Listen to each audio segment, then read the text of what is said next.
everyone. Good to see you, some of you again. I'm actually glad I didn't schedule a live for 3 o'clock because the 3 o'clock press conference didn't happen until after 4. So we are going to watch it. I was watching it on and off as I was getting things done. So we will look at that, and then I just have a bunch of clips, and we'll kind of just go wherever things take us. So for those of you who weren't here this morning, we are going to talk a little bit more about the flooding in Texas. I have seen that the San Antonio region is also getting rain. There were a few other towns that I don't remember the names of, but they are under flash flood warnings. So it's not over. It's not over. So thanks for being here, Legally Blonde, Nanny, Queen Bella, Yaya, good to see you. And anyone in the bushes who hasn't said hi, thanks for being here. I do appreciate it. So we are going to get started.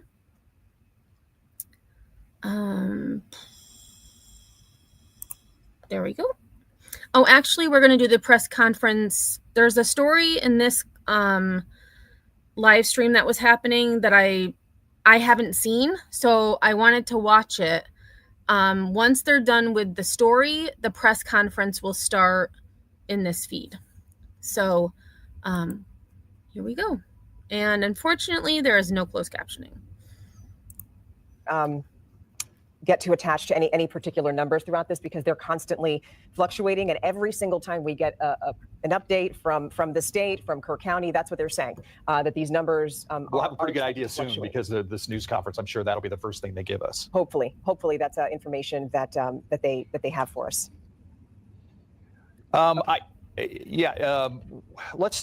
Our Dylan Collier was out earlier, and I told you that there was a lady who was staying at a house out there and talking about the topography. Yeah. Let's at least start that interview and some of the video that Look he at all that found debris along the loop, loop out there.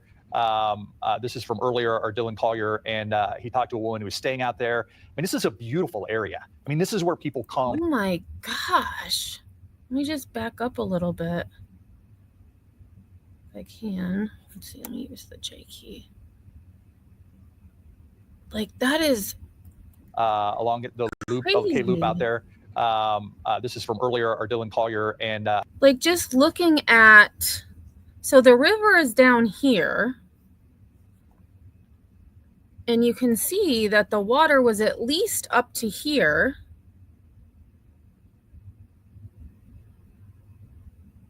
That is wild. He talked to a woman who was staying out there. I mean, this is a beautiful area. I mean, this is where people come. Look at that road. Oh my God. This is where people come to hang out, and the road is gone. Houses are gone. Trees are gone. And obviously, we'll break into this interview. And I know I had watched another story earlier that they're just trying to clear paths for people to be rescued, because some people, although they survived, their way back to where they need to go is blocked off because of debris or other. I actually, before we go further in here, I'm not going to show this. Well, we might watch this video, but I wanted to show this photo, or this still, I should say, this still of this video. So this is Caryville, Texas. And there is a house in the middle of the highway. I don't think I've ever seen that, ever. I've seen boats in roadways, but never a house. I mean, this image, I think, kind of gives just the gravity of the situation. Hey, Pookie, thanks for being here. All right, let's get back over here. if the governor starts his news conference. But let's play a little bit of the interview that Dylan did with one of the ladies that were staying out in this area. We woke up at like 3 a.m. to the river lapping up against our door and the water coming in. And so we ran uphill. And so we were able to get out after like 12 hours. They got to try to check out the structural integrity, how that bridge is looking, and if it's going to be passable over on that side too. So he's literally just shoveling. Yeah, that's what we're going to do, is just get debris and just try to fill this in to make it good idea. That's actually a good idea, to just use the debris to fill in the hole and hopefully make it solid enough for people to cross it. Just to make it passable, just to get out. There's so many vehicles and maybe, like you said, RVs that are on the other side of this roadway. They have no way to get back across. You can see some of the golf carts that people have pulled up in just to see the situation there.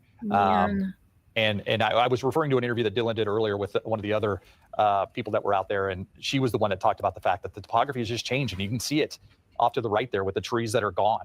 Yeah, and a lot of the things that are just, that's a better way to describe have been changed by this storm. Some people we have been keeping up with. Patty Santos spoke with a woman named Stephanie yesterday, twice. She spoke with her yesterday, and then she spoke with her again today. And I'm wondering if our producer Landon can go and find that video because we had spoken to her yesterday as she rushed to get out of the floodwaters, and she was able to bring her animals along with her.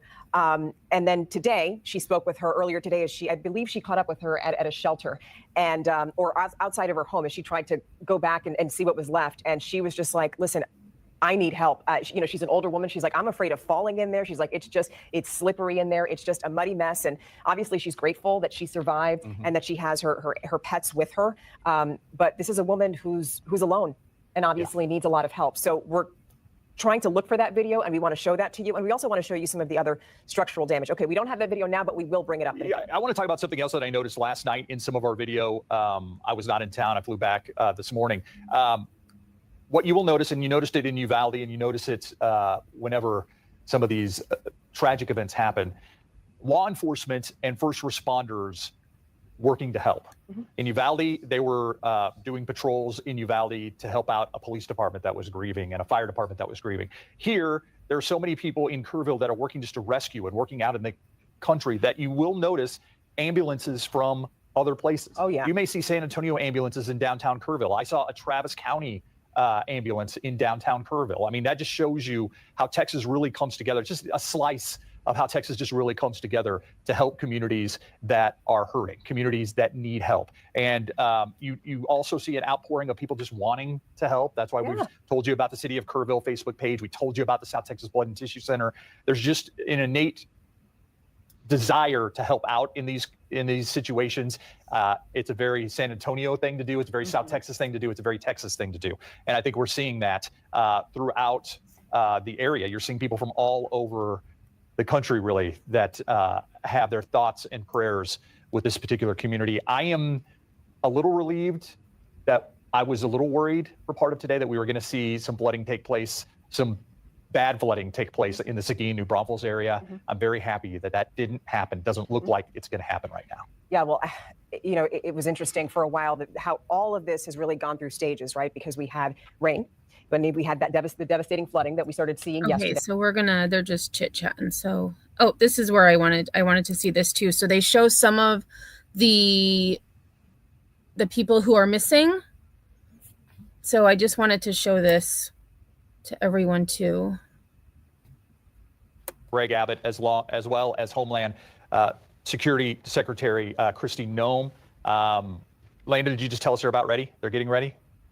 Getting missing persons ready. Okay, yeah. We're going to try and show you some of the photos that have been shared to us by parents who are looking for their kids. And that is, like I said, something I don't want to lose track of in this whole thing is the number of people who are missing, the number of people who we have lost.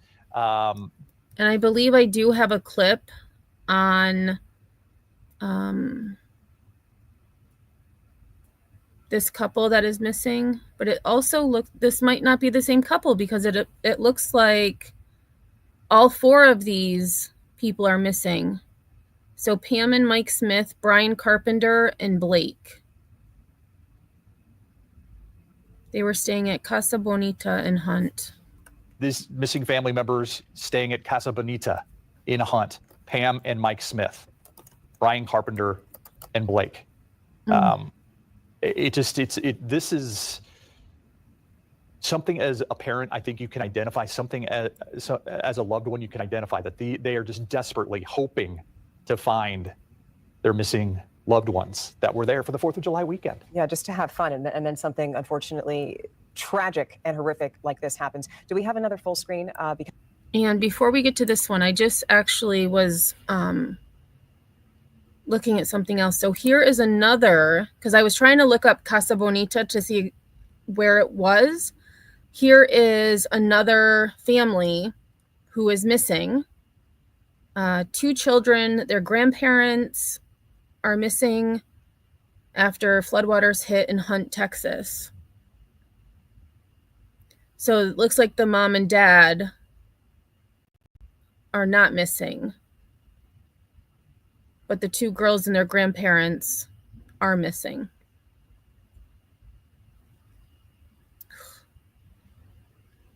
I feel like there's, and the one thing that the earlier press conference, they said there were 27 girls missing from Camp Mystic.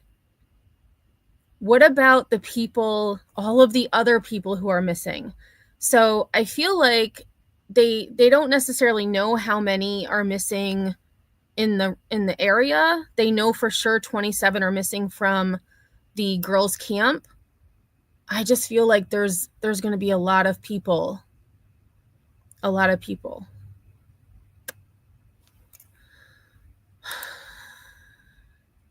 I saw that Legally Blonde. I saw it was on the coast. Tropical storm in North Carolina. Hopefully it will not turn into a hurricane. And I mean, I feel like North Carolina is probably still reeling from Hurricane Helene.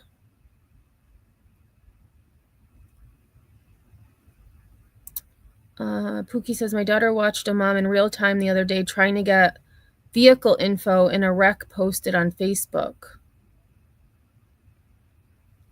Her 19-year-old son was coming home that way, and she couldn't contact him. Turns out, oh my gosh. Can you imagine? I mean, I get social media is great, and it's,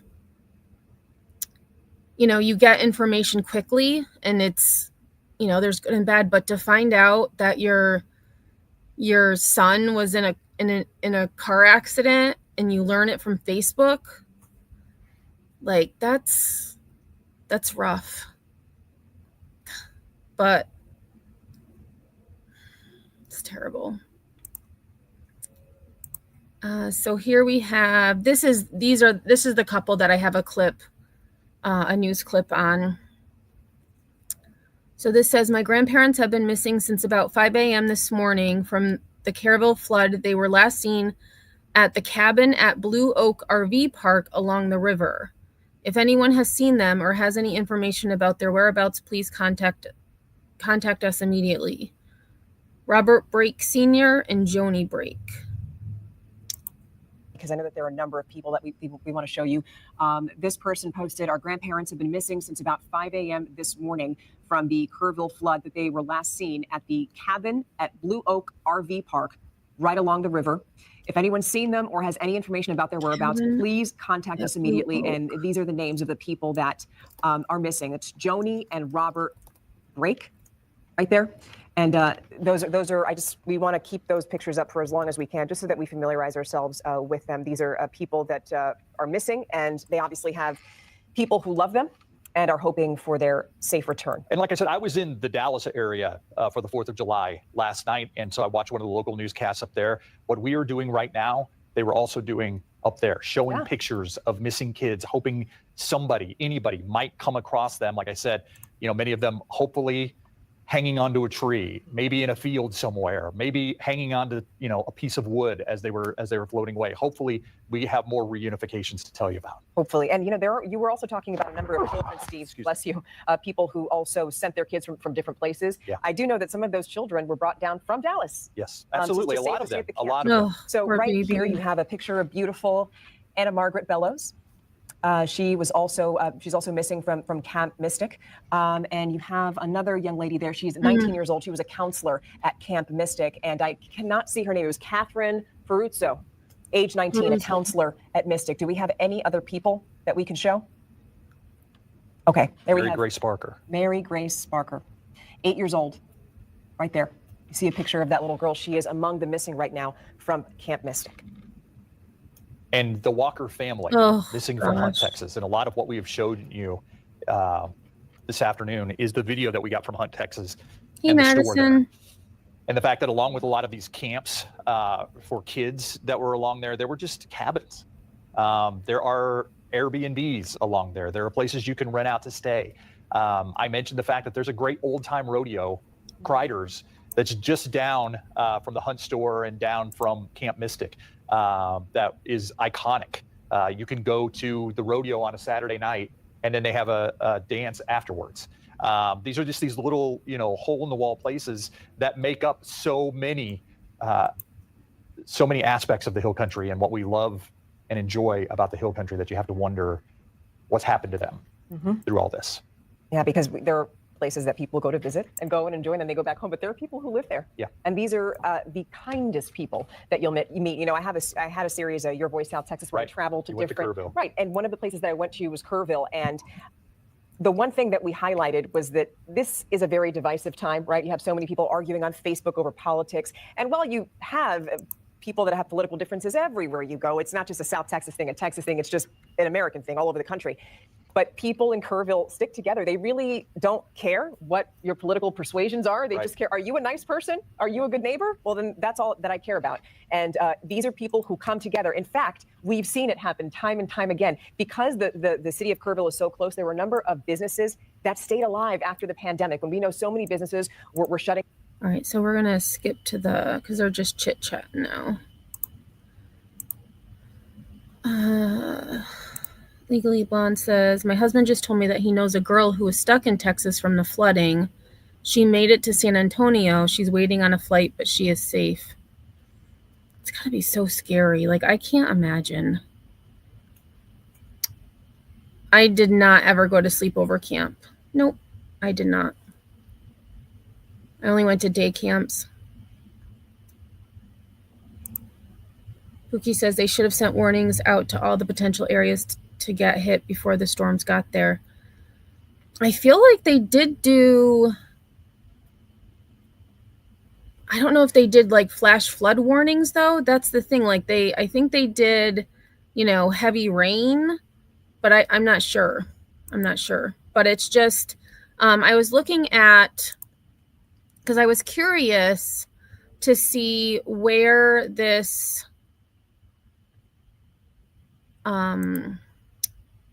what am I trying to say?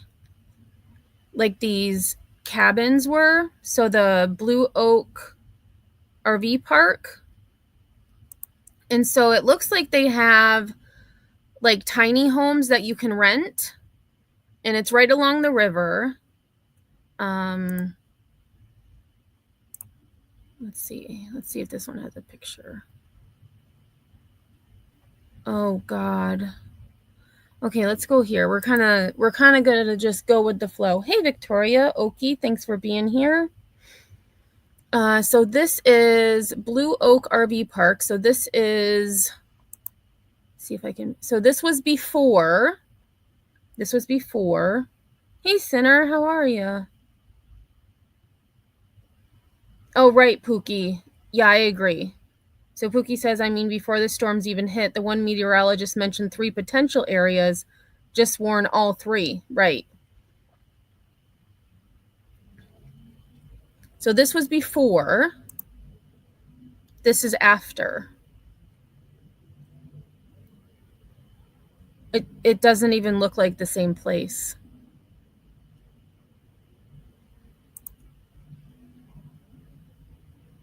And I was hoping that, because there's a building, like in the one picture, there's a building to the side. And I don't know whereabouts the river is from here. But like, there's just nothing. Let me see if. Oh, here's a video.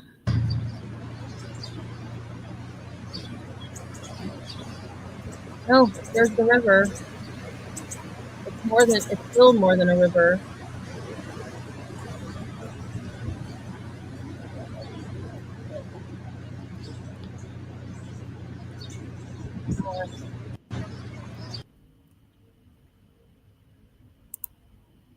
And I know that, I don't remember which one it was, but we saw in a clip yesterday that a park ranger actually was going around to one place telling people, you need to get out, you need to get out.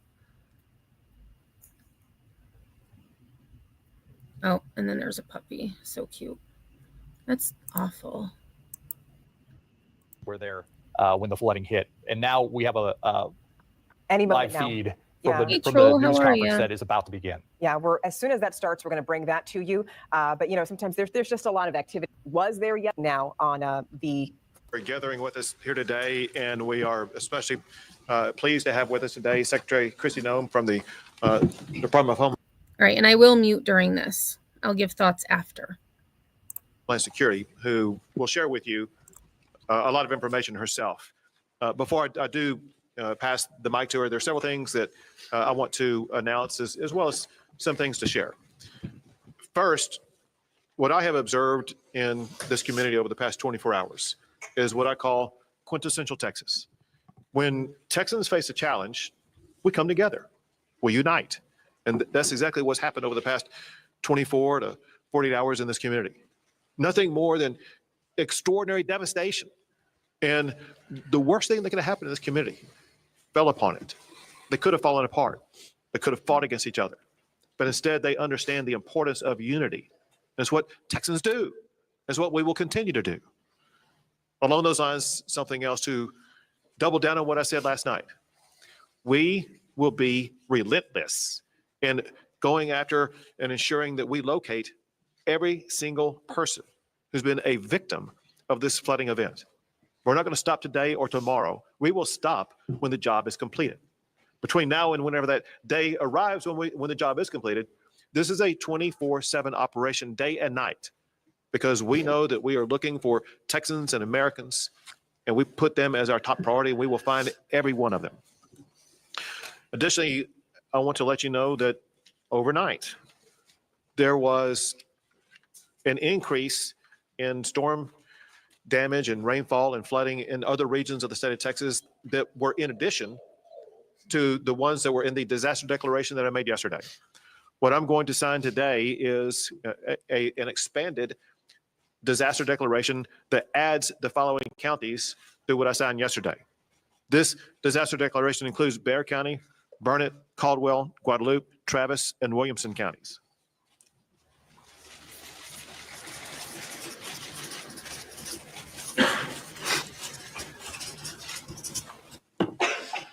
We will continue to add counties as needed, as conditions either worsen or improve in counties across the state of Texas. We will ensure that every asset and resource the state has is going to be made available to every county that's the subject of this disaster declaration. Also, I've had the opportunity to visit not just with Secretary Noem, but other officials in the Trump administration. And we know that President Trump, he loves Texas for one. He's deeply concerned about all the families who've been affected, but also knows about the magnitude of the devastation that we're suffering. And so what I'm about to sign now is going to be the first step in a process. This document is a request for a federal disaster declaration coming from the governor to seek the immediate and ongoing help of the federal government.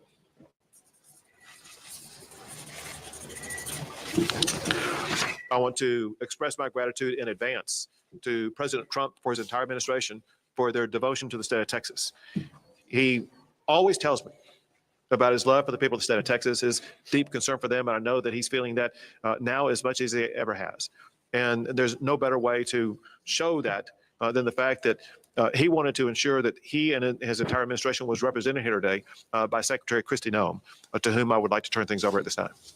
Well, thank you. Thank you, everyone, for being here today. And I want to thank Governor Abbott for his leadership, and know that President Trump is absolutely heartbroken by what has happened here in Texas, and the loss of life is absolutely devastating to him and Melania. This morning, I talked with him several times, and he wanted to make sure that all of you know how much he loves Texas, how much he's grieving for your families that have lost someone and the beautiful children that we're still looking for and hoping to return to their families, and that he is absolutely committed to using all the resources of the federal government to help unify families, rescue all those that were still missing, and return those who maybe we will recover back to their families as soon as possible, and that we will be here walking alongside each other and helping throughout this entire crisis. And know that I'm extremely grateful as well for the leadership of Nim Kidd, who's a fantastic emergency operations manager and has been well known throughout this country for leading through such a time as this. And this tragic situation is something that is unprecedented.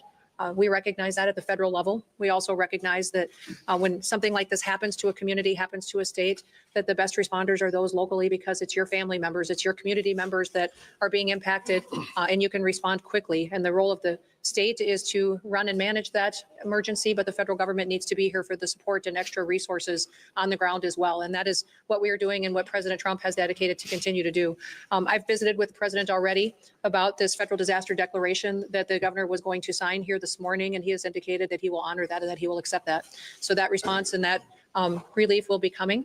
And we also have had assets here on the ground since the beginning of this crisis started, since this weather event did start.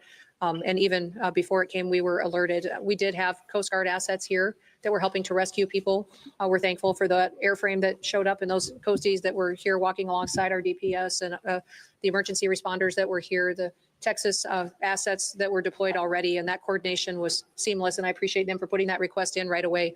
We also had our BORTAC team from Customs and Border Protection out here helping with rescues. They are a specialized, trained force to come in at these types of situations and bring their skill set to bear. That is a resource that's incredibly important to the Department of Homeland Security, but also in these types of situations when we need emergency management response. We also did have a CBP advisory interdiction specialist here that was helping with some coordination of air assets that has been present. And then we are looking at the other entities that are under the department, what can be utilized. And of course, FEMA is standing at an enhanced level right now, which means that they are plugged in to the State Operations Center. We are engaged. And then as this response goes forward, that their role will continue to be filled as it always is in these situations, and will be timely and responsive as to what the governor requests and what is needed here on the ground. I do know that the state of Texas is amazing in how it responds to disasters. Not every state is like that.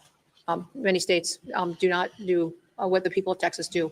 And you are an example to the nation of getting through these difficult times, but also know that you're not alone, that you have the entire country's hearts and are with you and are walking alongside you. And at the department, we will continue to bring more resources. We just, at the request of a previous conversation less than an hour ago, in visiting with him and with the governor, requested more fixed wing aircraft from Coast Guard to come and help us, making sure that we're going out and locating individuals as fast as possible that we know are still missing, and that we also will send more airframe as far as helicopters that have the ability to come in, and some will be equipped, and the fixed wings with thermals so they can continue to work all night long.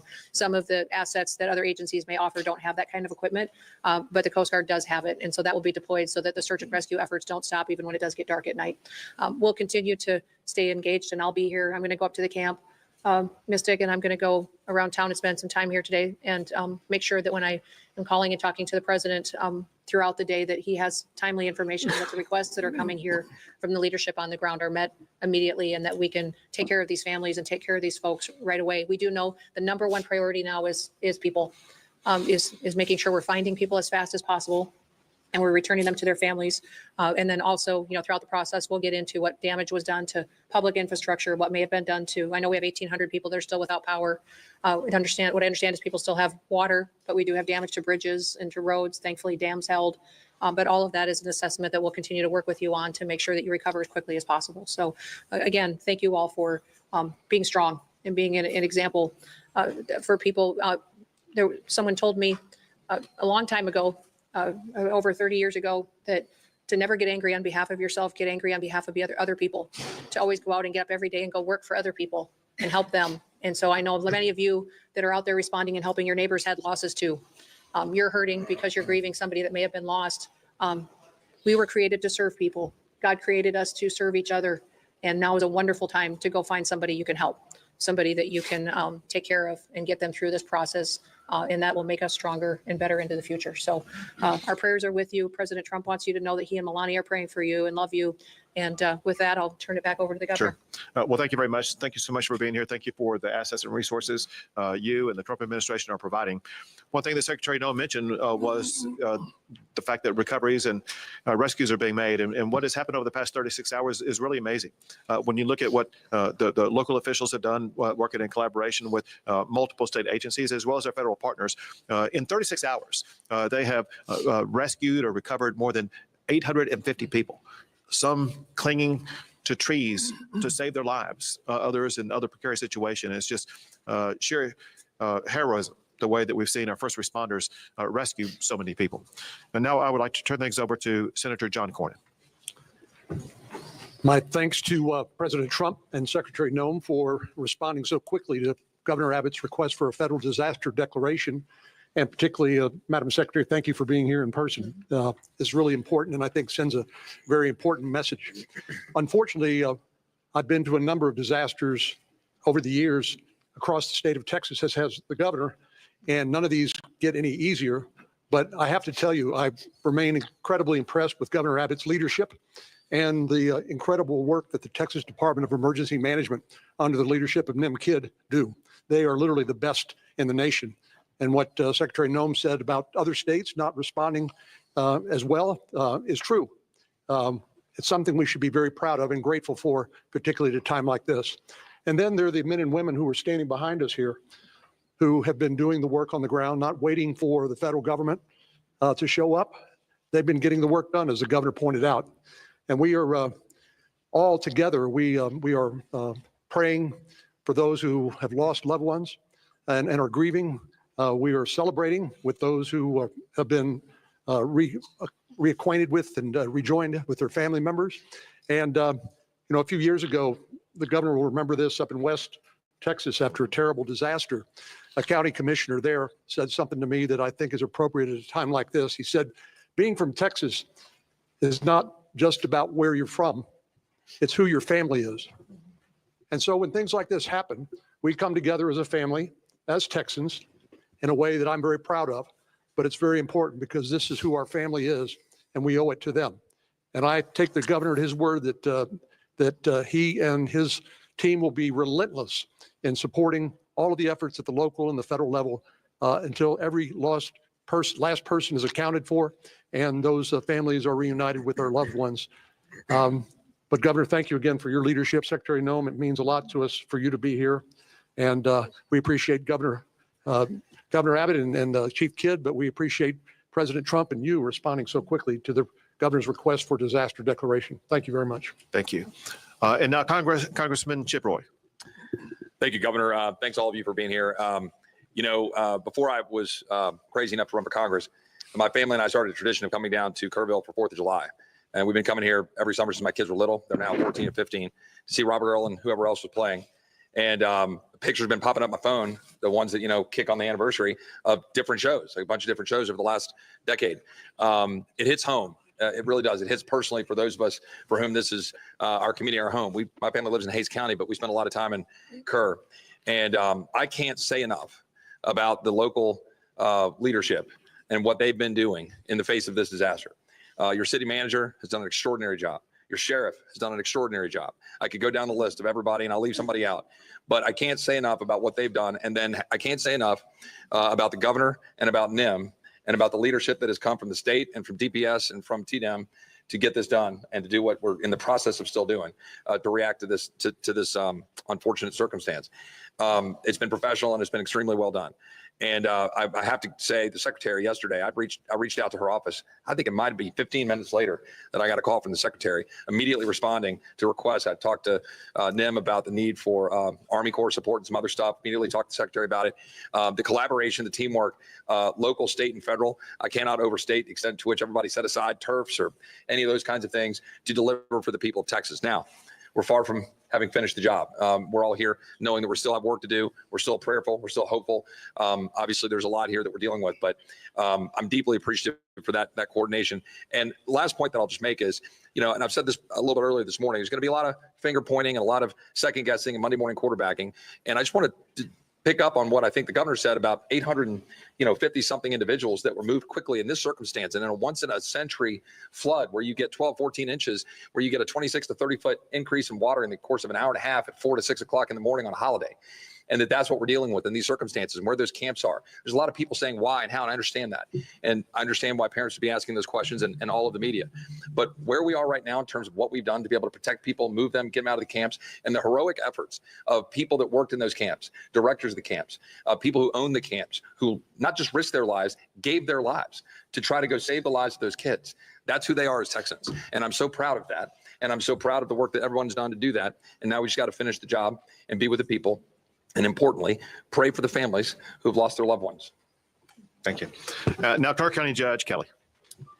Yes, I think I'm the only one at this table that lives on the Guadalupe River.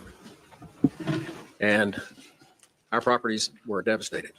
And I barely got home yesterday. I started my morning ushering in a crew with a skid steer and 2 dump trailers, 3 trucks, 9 men to start trying to rebuild what went down the river.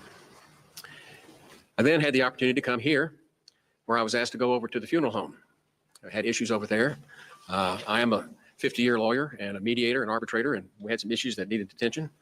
And I got to see firsthand many of the body bags, and it breaks my heart. And coming back from that, we had a opportunity to go on a helicopter ride with the senator and the mayor and inspect the devastation. We flew all the way up the South Fork, all the way to Criders. And you can see what's happened. And it's going to be a long time before we're ever going to be able to clean it up, much less rebuild it. But there's nothing on the other side of Criders. It's just hill country. And we didn't know. We know we get rains. We know the river rises. But nobody saw this coming. And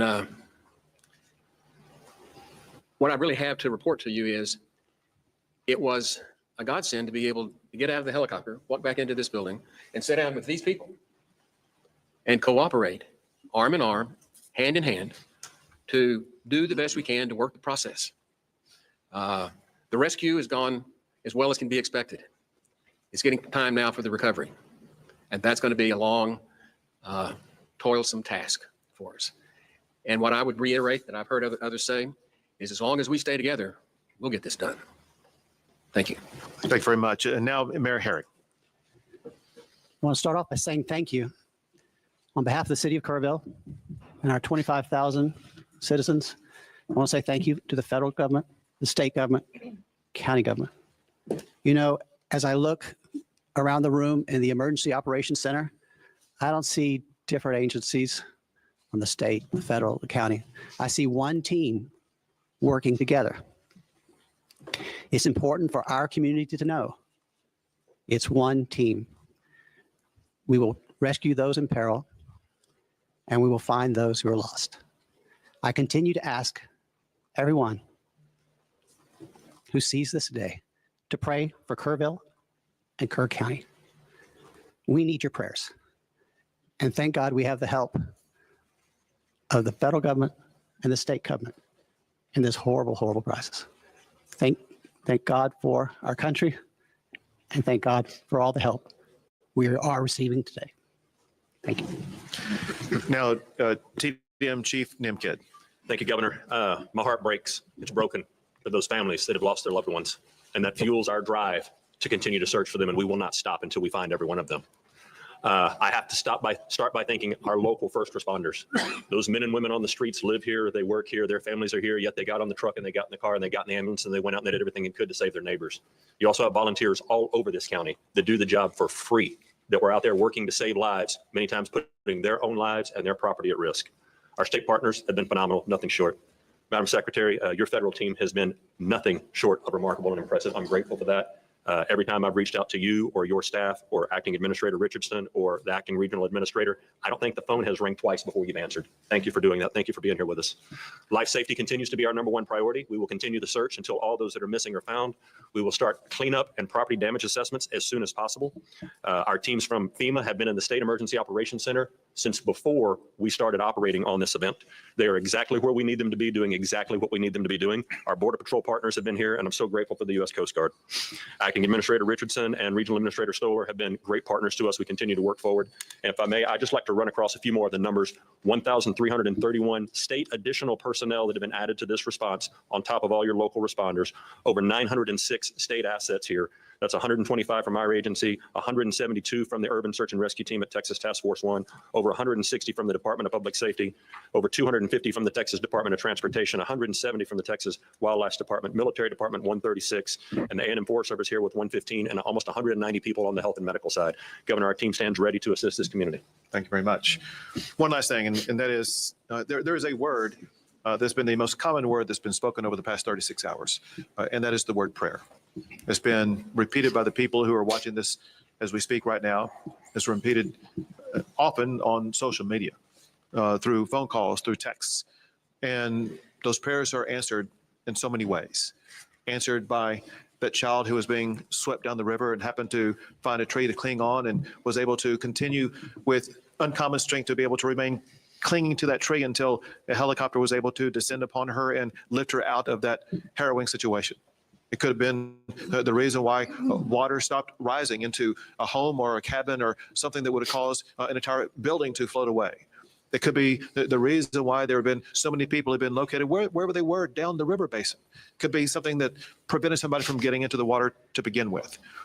All we know is that prayer does work. Your prayers have made a difference. We ask for continued prayers as we continue our efforts to locate everybody who's been affected by this.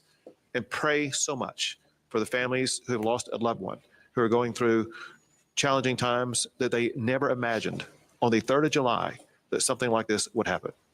Prayer matters. And we thank God Almighty. God has blessed Texas and will continue to bless our great state. We'll take a few questions. Have the numbers changed? 27 dead and 27 missing from Camp Mississippi. Sure. What I can tell you is there's still 27 missing. We have recovered some additional bodies at this time. We're trying to identify at this time. What I can tell you an update, there's 32 deceased. 18 of those are adults and 14 are children. 5 of the adults remain unidentified and 3 children remain unidentified. We're still working on that this time. As I said earlier this morning, the numbers are going to continue to change. They're going to continue to change till we're done. It's been a very good day as far as being out there and being able to do some things, and we've got a lot done. Early on, there was a lot of conflicting information about the search, about the number of fatalities, the missing, even a lot of families and parents were rightfully concerned and more importantly, confused about all this information. We just heard the judge refer to this as a shift from rescue to recovery. Can you clarify what that means? Are we talking about these missing people no longer believed to be alive? You'll need the judge to answer that piece. Our state assets and local partners are continuing to search for live victims. Is there any indication that there are still people out there alive? Any evidence? History would tell us that after a certain time period, those chances diminish. And we can talk about all of the numbers and the metrics on that. Our hope and prayer is that there are still people alive that are out there, and we are still actively searching for them, and we will continue. And listen, that will turn into recovery at some point, and none of us want to put a time period on that right now. But when you talk to the men and women that are up there in those helicopters and out in those boats and walking the ground, they're looking for live people right now and doing everything they can to continue the search as fast as possible. And Judge, just a moment to clarify, because we want to be very clear with especially families and parents that are watching this. What makes you feel like this has gone from rescue to potential recovery? Is there a difference? We will eventually get to the recovery. Two more questions. Well, we're going to do more than 2 more questions. I want to say this. My instruction to every state agency involved in this is to assume everybody who is missing is alive, and there's a need for speed. Not just every hour, every minute counts, which is why there's people in the air, people in the water, people on the ground right now, because they're looking to save every last life, and we will not give up that effort. Why was the National Weather Service not cleaning their phones before 7 o'clock this day of 4th of July? We need the federal people to answer that maybe for us. I got updates at 7 o'clock. First one I heard. And I've heard updates throughout the week, but not before 7 o'clock in the morning. Was that a fundamental failure of the federal government's responsibility to keep us safe? My background is before I was in the secretary position here under the Trump administration, I was governor of South Dakota and served in Congress for 8 years before I was governor. And so I will tell you that for decades, for years, everybody knows that the weather is extremely difficult to predict, but also that the National Weather Service over the years at times has done well. And at times we have all wanted more time and more warning and more alerts and more notification. That is something, and one of the reasons that when President Trump took office, that he said he wanted to fix and is currently upgrading the technology. And the National Weather Service has indicated that with that and NOAA that we needed to renew this ancient system that has been left in place with the federal government for many, many years. And that is the reforms that are ongoing there. The timeline that I have, I don't oversee the National Weather Service. That's not under my department, but the timeline that I did receive from them was that the notifications started to look at its expansion for its limited flood impact area that started on July 3rd at 1:18 p.m. The flood watch was issued. Although it was moderate, it wasn't to the extremes that it was, that when the system came over the area that it stalled, it was much more water, much like I think we experienced during Harvey, the same type of system that was unpredictable in the way that it reacted and the way that it stopped right here and dumped unprecedented amounts of rain that caused a flooding event like this. They continue to elevate and up their notifications. When your notification hit your phone, sir, I'm sorry, I can't speak to when that is, but I do carry your concerns back to the federal government, to President Trump, and we will do all we can to fix those kinds of things that may have felt like a failure to you and to your community members. But we know that everybody wants more warning time, and that's why we're working to upgrade the technologies that have been neglected by far too long to make sure that families have as much advanced notice as possible. But one more question, folks. Can you please speak to the search efforts and where that's happening and what the challenges are? Question was search efforts. Where it's happening, challenges, what's looking. Yeah, the entire river is being searched from the northernmost impact all the way as we run down. You have assets in the air that are still doing searches. You have boats that are in the water doing searches, and you have ground crews doing searches. As the water recedes, new areas being uncovered and searched, and you have human and canine that are working those banks and will continue. It's a grid situation where we've got maps in there in the EOC where you can see what group is assigned to what area and reporting back to command if they find or if they continue to clear. And that process is going to keep going. We are not stopping until we find everyone that's missing. Great, thank you, everyone. That's all we got time for. Go ahead. As far as the resources people who respond to recovery, we have FEMA, we have the state. What can people depend on from the federal government and the state government in the time of need? There's a lot of that. Well, as in every emergency situation, the local emergency responders put together what the request is through the state, and the state coordinates all of the response and what assets may be necessary and makes a request to us. So now that the governor has already requested this federal disaster declaration, they will start to tell us what the needs are, and the federal government will do all that we can to support. And will there be direct assistance? Well, there already has been direct assistance. I mean, when you look at having Coast Guard assets here on the ground, we just requested more assets to be here, Border Patrol here. If there's more individuals and federal law enforcement officers, if we need, any assets that I may have under my purview, I've made available to NIM. And so he knows that if he needs something, it'll be here. Thank you. Appreciate it. Can you clarify the number, Sheriff? Thank you, folks. All right. Like, I couldn't believe, they're limiting, right, Pookie, I was just going to say that. They're limiting the questions. Why? There are 27 kids missing and probably dozens of adults and other children missing. And I thought they said initially we have time for 2 questions. Are you kidding me? So they spent, how long was that? 30 minutes? And I think I had it on 1 1/4 speed. I did. So let me see. When did it start? Let's see. So 10. Yeah. So about 30 minutes. So they talked for 25 minutes. And then they only left 5 minutes for questions. Get out of here. Get out of here. Twist says, I was caught in a flash flood. Ironically, we parked at a church on the highest ground. Semis floated past us. We cooked food on the motor of our car. Crazy. Firefighters got us out with a line the next day. Rain stopped, but current was still strong. I would be so scared. And so this judge, who apparently, I'm glad one of the reporters called him out, because he said that it's now become a recovery effort. And so, at the beginning, the one official said, we are actively looking to rescue people, live people. And so the judge had said, well, we didn't see this flood coming. So when I heard that, I said, let me go to Google while they're talking. Hey, Lola, thanks for being here. I know, so scary that this happened at night when people were sleeping.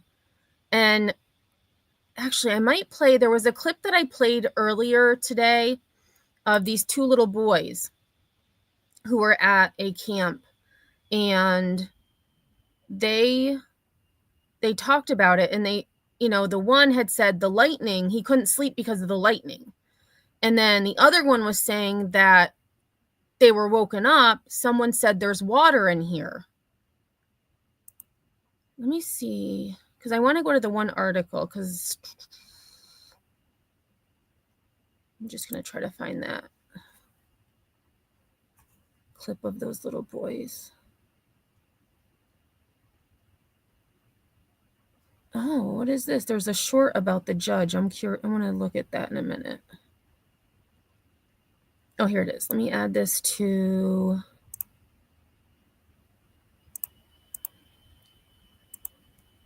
my playlist.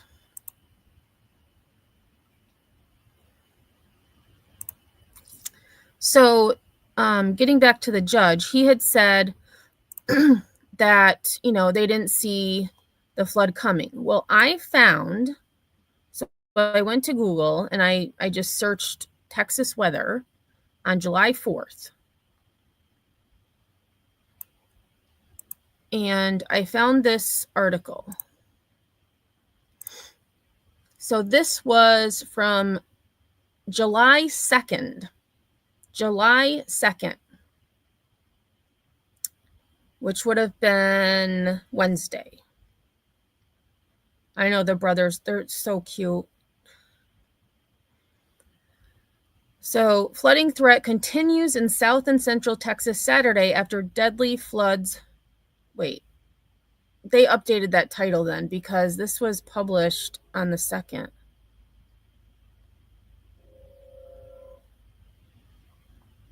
Okay, they changed that title. So, let me just scroll down. So, it says potential for locally heavy downpours, especially in the hill country and counties west of San Antonio. So that's all it says, impact days. So they must have just taken... Okay, so let me read this. So it says the breakdown. A deadly and catastrophic flooding situation unfolded in the dark, early morning hours on Friday as people were asleep in homes, RVs, and campsites along the Guadalupe River. The river rose more than 26 feet between 4 a.m. and 6 a.m. More than 24 people have been confirmed killed from these floods. Yes, and we did hear that is the number is now 32 deceased, 18 of which are adults and 14 children. And it was confirmed that 2 of the girls who were missing from Camp Mystic were found deceased this morning. All right, so it says the flooding threat continues across Central and South Florida. Okay, this is all, they just updated it. Where's the old article? I want to know what it said before.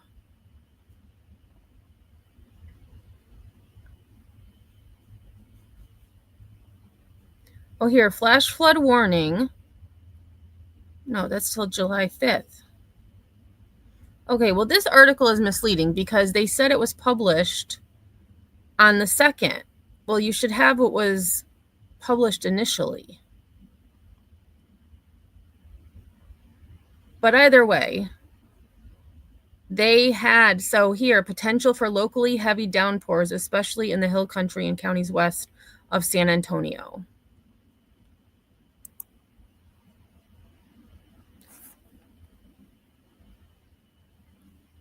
All right, so let me go back to, hopefully my playlist updated. And it didn't. Un momento, por favor. No, pause. I'm gonna have to refresh it because I added that one clip of those little boys. And I am going to keep checking to see.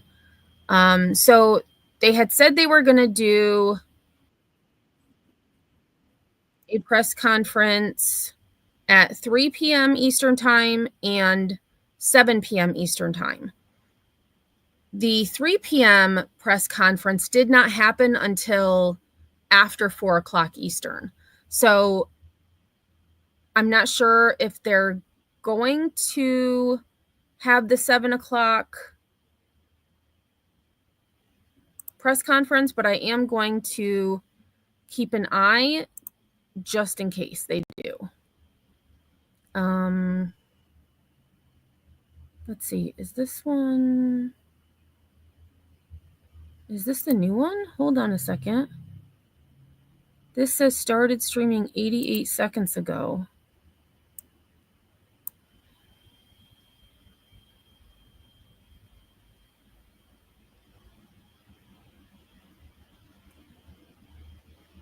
Give me one second. I just want to see if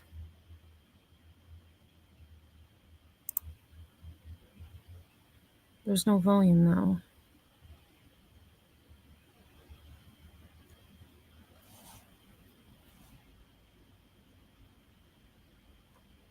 All right, give me one second. That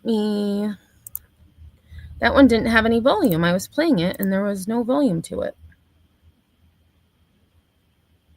Oh, they started early. Okay, so let me go over here and then we'll get to...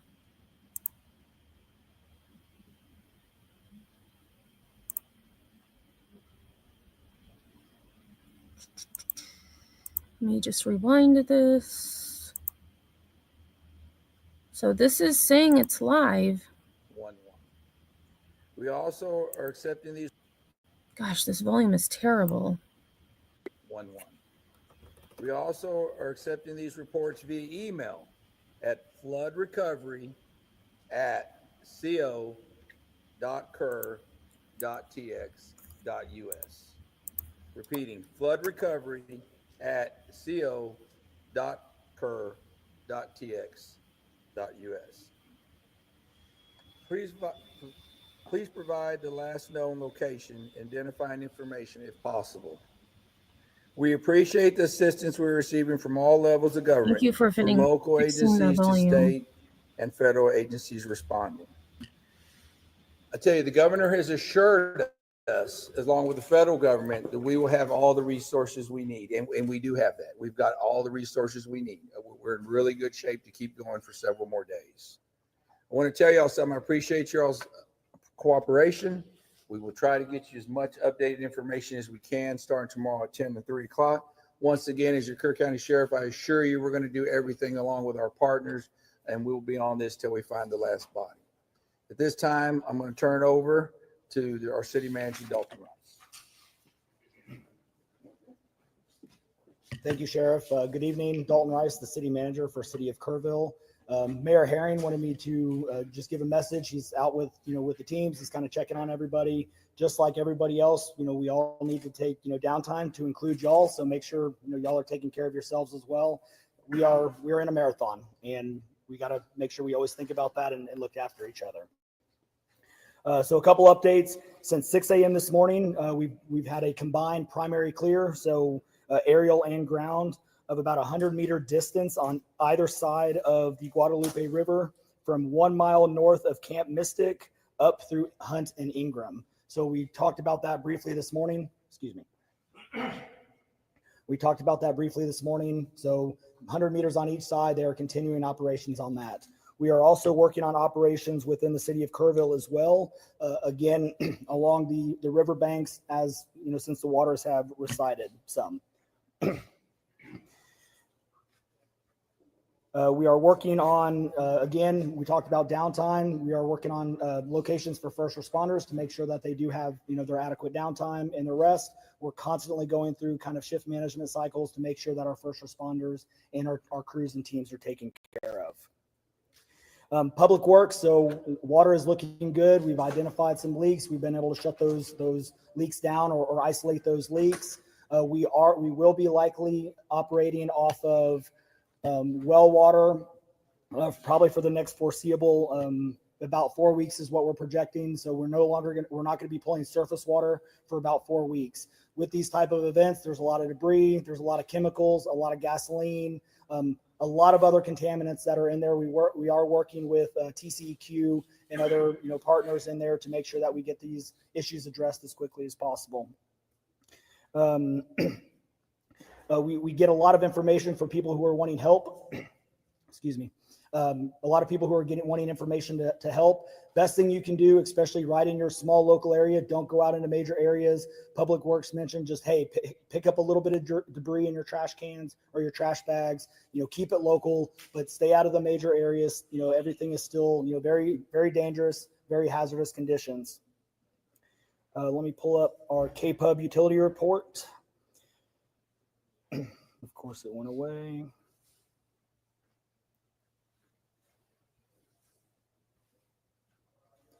So KPUB still has approximately 600 customers that are without power.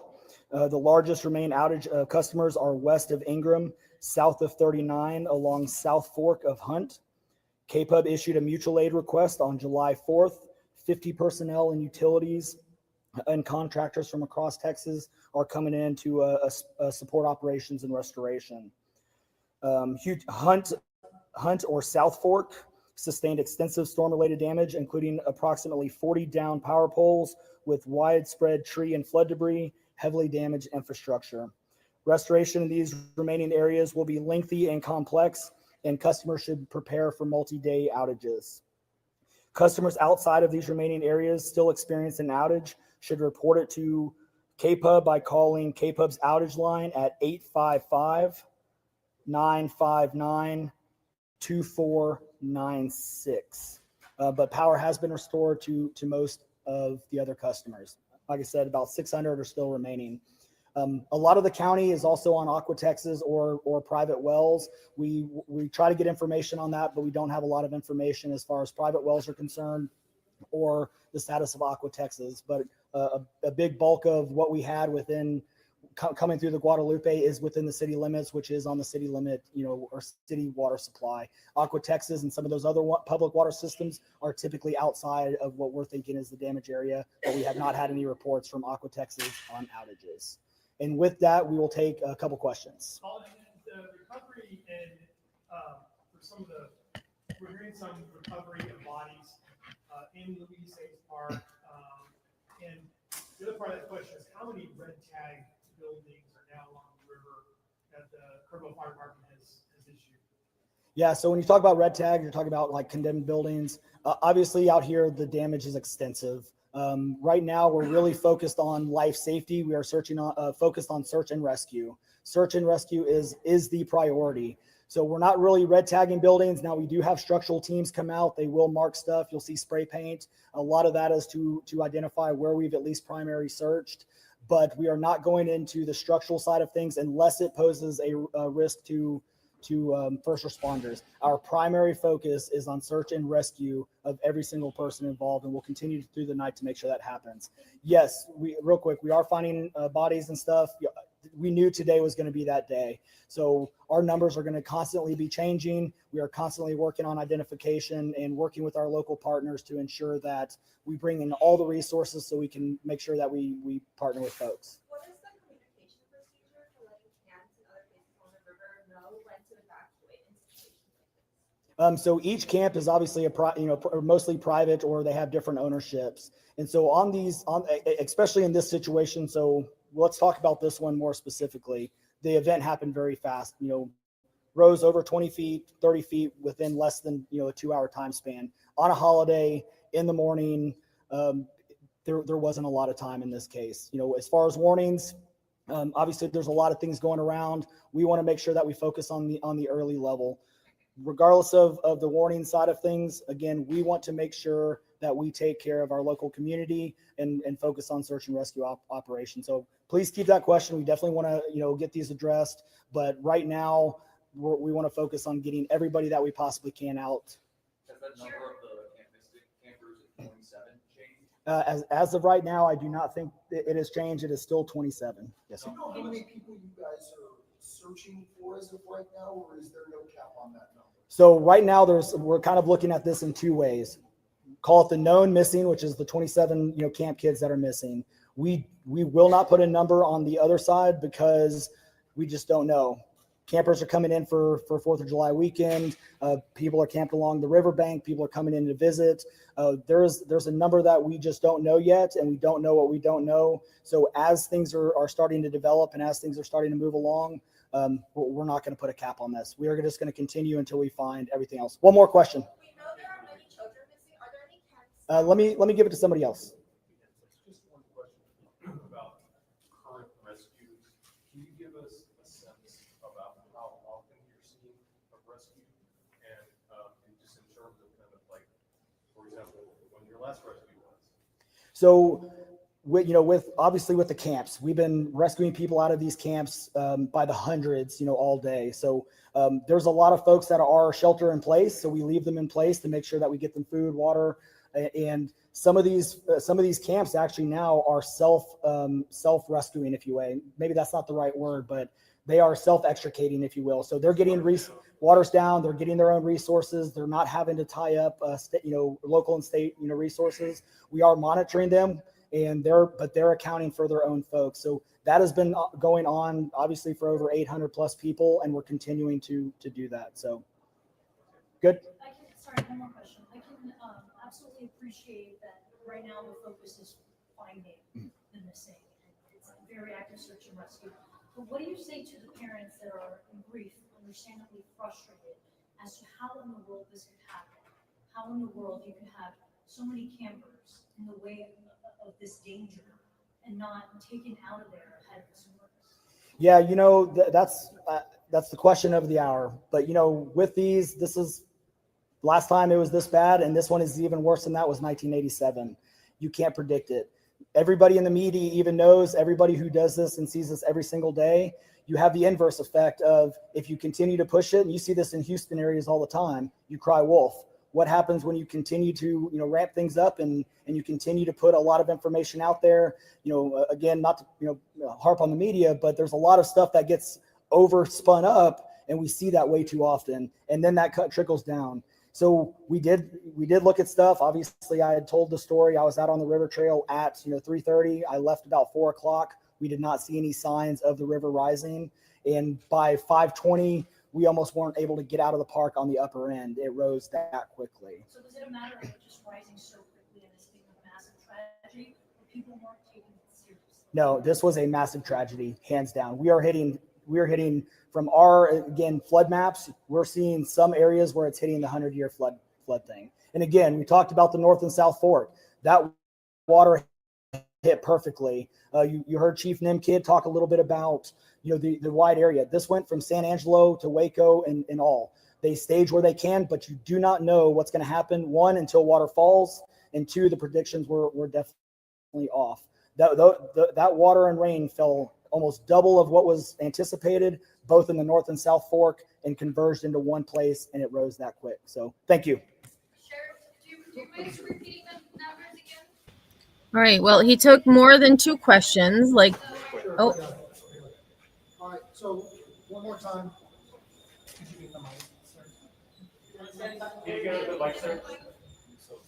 Thank you. All right, so one more time, we have 43 victims who have been recovered. Out of that 43, 28 of them are adults. Wait, 43? 12 of them are pending identification. 15 of them are children, and 5 of the children are still pending identification. The next press briefing will be at 10 in the morning and one to follow at 3 in the afternoon. Thank you.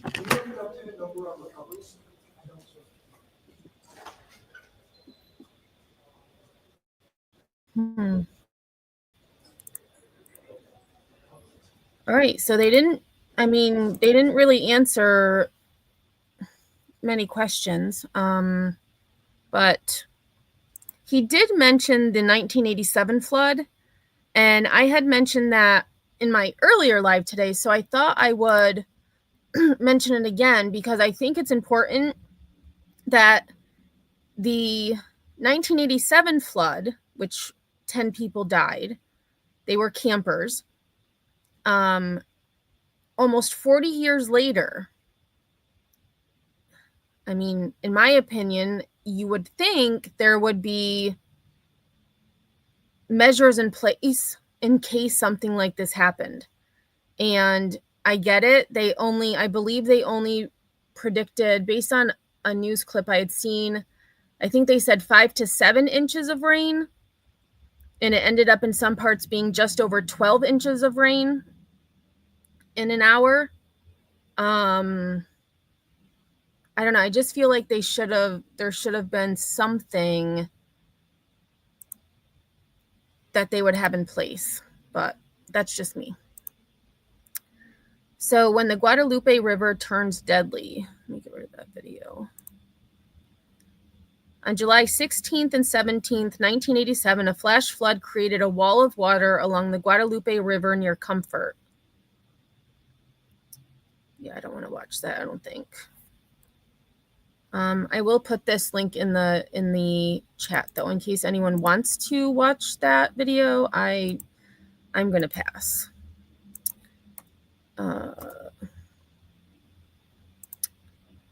Nearly 40 years ago, a flash flood resulted in one of the worst tragedies to ever strike the Texas Hill Country. On the night of July 16th, 1987, just outside Comfort, the kids at Pot of Gold Christian Camp were settling in for their final night of the retreat, while 30 miles up the Guadalupe River, at another end of Kerr County, heavy rainfall would turn what had been a sleepy river into a wall of water. While trying to evacuate the camp, a bus carrying 43 campers never made it across. Sadly, 10 of those on the bus drowned. A report released by the National Weather Service in New Braunfels said the group was at exactly the wrong place at exactly the wrong time.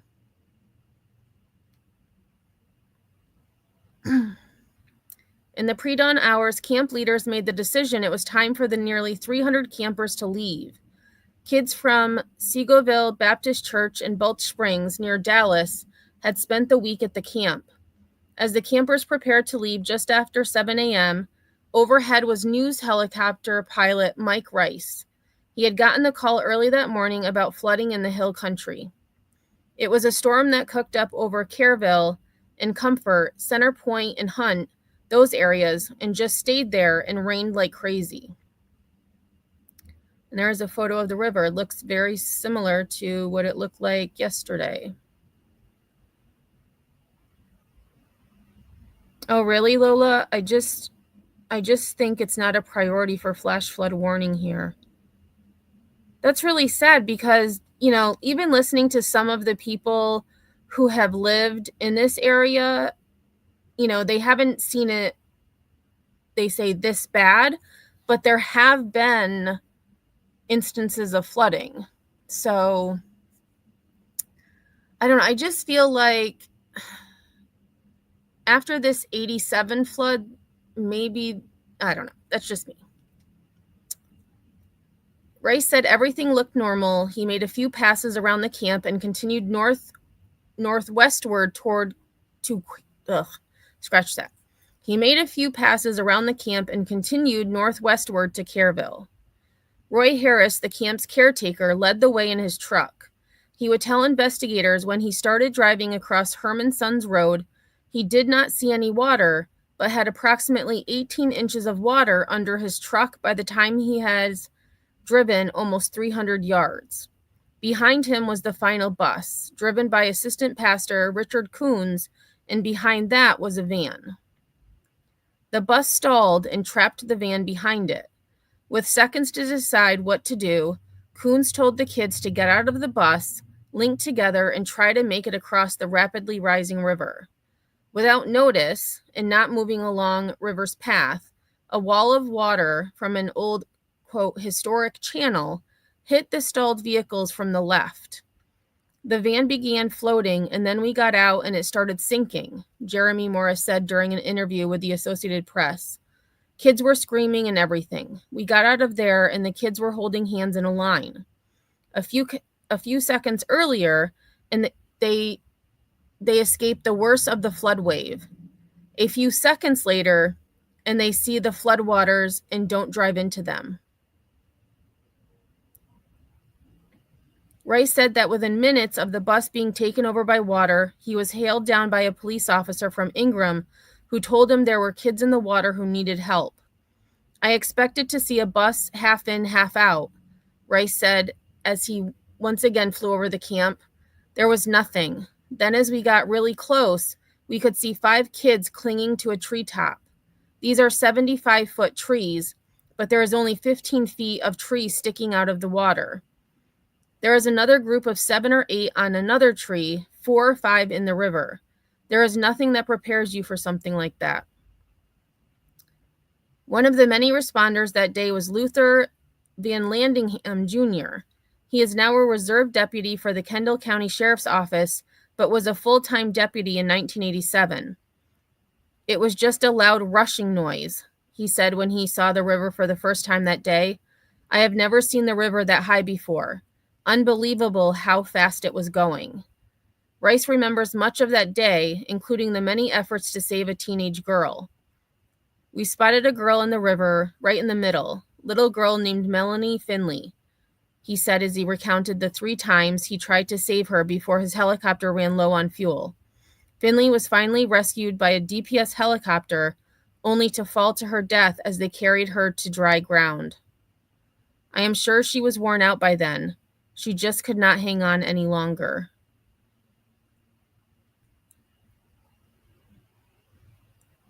So so that's telling me that they didn't have, rescuers that, catapulted down to get the victims. She was just supposed to hang on by herself. I mean, it was the 80s. Within 2 hours, more than a dozen DPS helicopters and other first responders had descended on the river to save the campers, many who clung to trees. 2 hours is a long time. As the rescue became a recovery, Van Landingham Jr. and other KCSO deputies had the gruesome task of searching the riverbanks for those who died. We did a ground search on the river from Comfort all the way to Sisterdale Crossing over a number of days. We were looking for clothing, any personal items that might identify any of the victims. Both men still carry the memory of one victim in particular, John Bankston Jr., 17. He was able to help multiple of his friends, get them off a tree or out of a river and onto a bank, and he did it again and again and again. One friend was in a full cast, a full leg cast, and he was able to get him out of the water. A huge struggle to do that. He went back a final time and never came back. It is frustrating. He was considered a hero and saved some kids. A year after the tragedy, a memorial plaque was erected at the entrance of Pot of Gold. It bears the names of the kids who were on the bus that day. More changes came years later when the Texas Department of Transportation demolished the old river crossing. Now, the Herman Sons Camp Road rises at least 15 feet above the water and out of the river's lowest floodplain. Interesting. So that place actually did change things, but just reading the story, it sounds, these, as Lola had said, it came at night, people were sleeping. They didn't have notice. Their notice was, and that's actually a pretty good segue, their notice was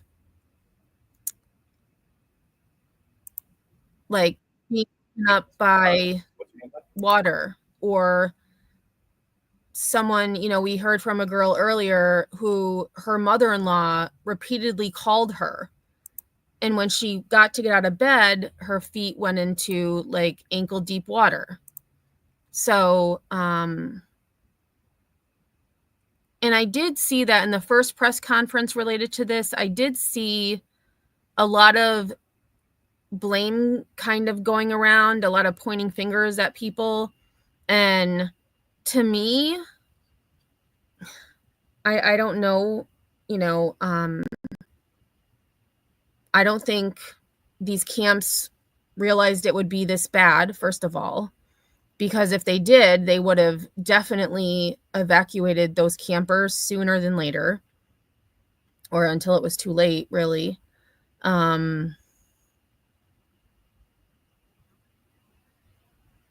It's just wild. So these two little boys, I did play this earlier in my live, but I think this gives the older boy, well, they're both very well spoken, but the older one was a little more eloquent, I guess, with his words than the little one. But I feel for them, like all of these people. I know Lola Flo. I actually, that was a story that I wanted to get to, the flash flood in San Antonio.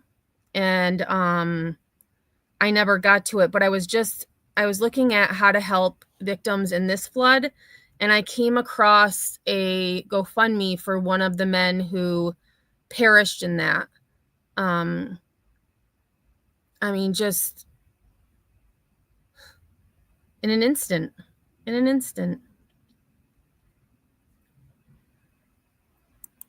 All right, let's take a listen to this. All right. So what's your name, bud? Hi, my name is Ruffin Boyette. I'm one of the campers from Camp La Oh, and let me put this back down to normal speed.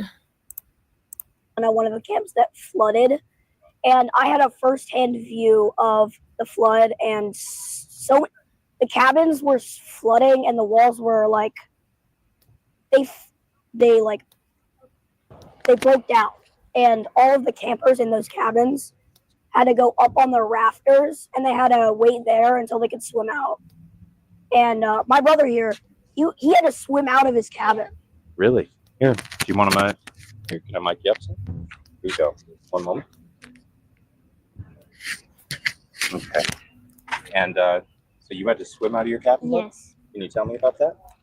So the flood started getting bigger, and it was going up to, we have bunk beds in our cabins, and it was going up to the top bunk, and we had one choice, and we had to swim out of our cabins.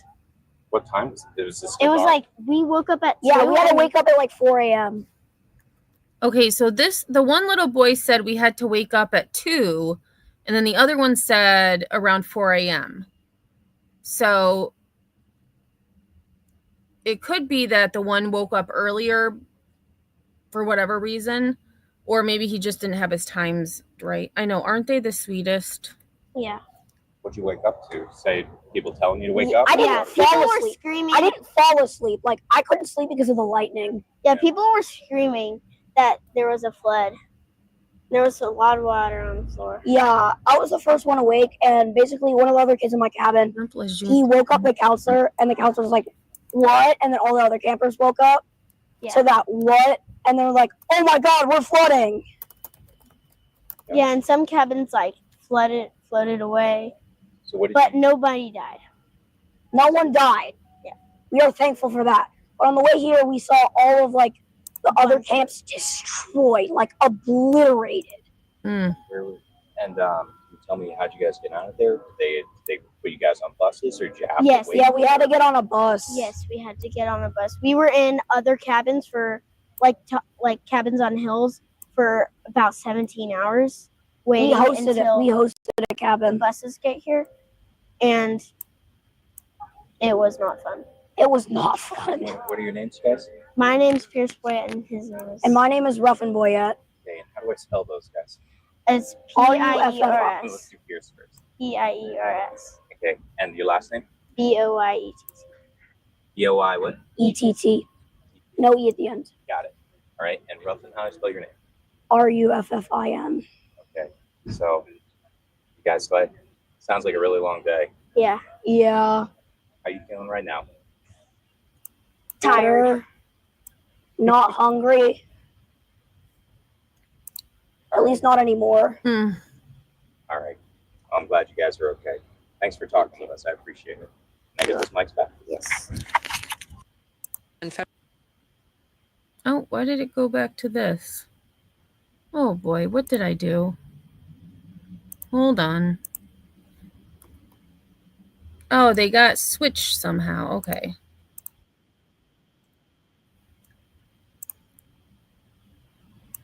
Okay, and I did go to the maps because I was curious as to how far away Camp La Junta was from Camp Mystic. And so here is, just so that we have, I mean, it's about 5 miles.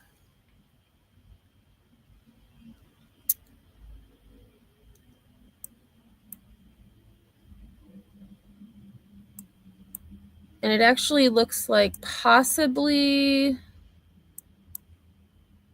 well, they're pretty close to the river too. Oh wait, here's La Junta. So here's, this must be the camp right here.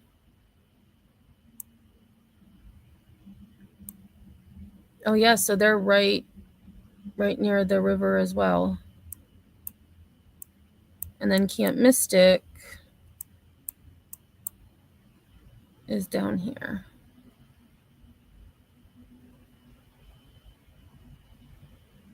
Hey Marie, thanks for being here. All right, so let's go back to here. So this clip is about a minute. Well, it is a minute. Rescue efforts are underway near Camp Mystic as Texas experiences mass flooding. So I just kind of went through and added some newer video just to see the devastation. Oh, many of these I have not watched yet.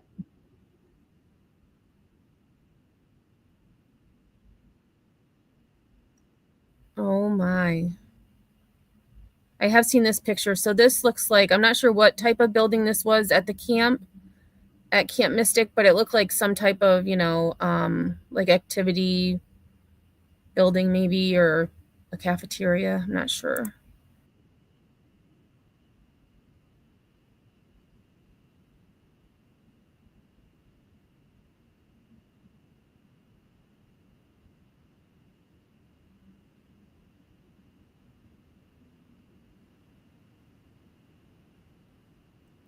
Like those debris piles, it just shows you how high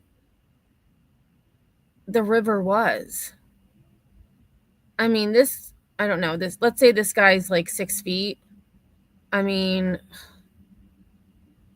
it's craziness.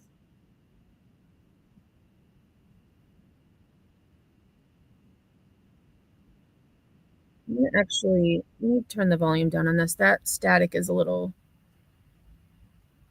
hard to handle.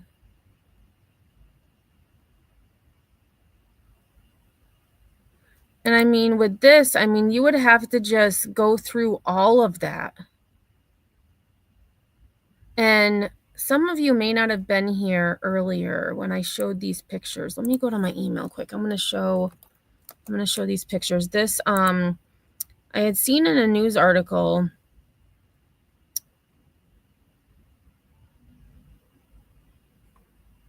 this kid who was, so this, I'll show you the initial picture I saw. So, oh, Marie, thank you so much for the super chat. I appreciate that. I need to get myself a super chat song. That's one thing I never did. Oh my gosh, I am not even sharing with you guys. Am I? Oh my gosh, here I'm playing this and you guys can't even see it. Or did I hit something and now... No, I wasn't sharing it. Dang it, you're hearing me talk and I wasn't sharing it. I think you heard it. Maybe you were hearing noise, but you didn't see the video because I had the wrong thing on, the wrong scene. So this is the picture and nobody said anything. Come on. Anyway, so this picture I saw yesterday. And I'm like, what is happening here? Because there's like rescuers. And I'm like, well, maybe they're just searching. Well, then this picture was the one that followed. So this kid, he had a broken leg. They saw his hand sticking up and they were able to rescue him. And they believe, first responders believe, that this debris pile, as it was going downriver, snagged onto some power lines that actually prevented it from going further. And so they think those power lines are what kept this kid safe.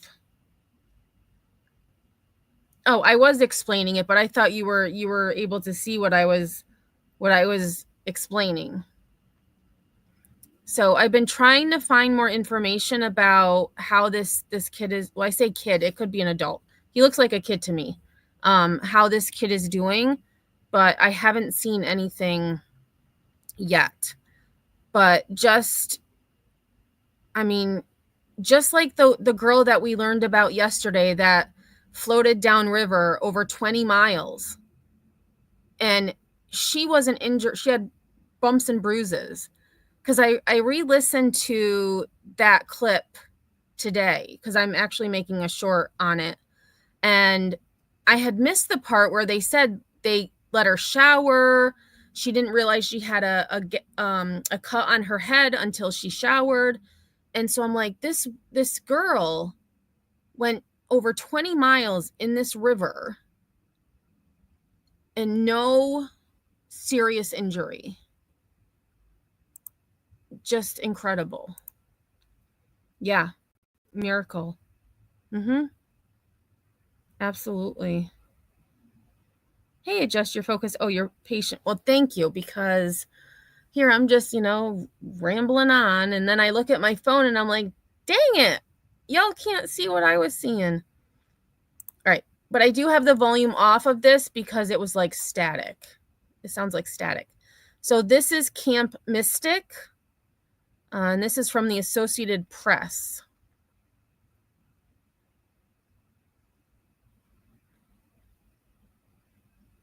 The photo on my thumbnail is actually also from inside of a cabin at Lake Mystic. So here, this is the debris pile I was talking about, and here's the guy. So the guy, I'm going to say he's 6 feet. He may not be. But just to think, like, that's insane. I know, 23 months. It's crazy. And I think I have a clip. I'm going to show a clip about it again. And they actually have the actual distance from where she was and where she was found.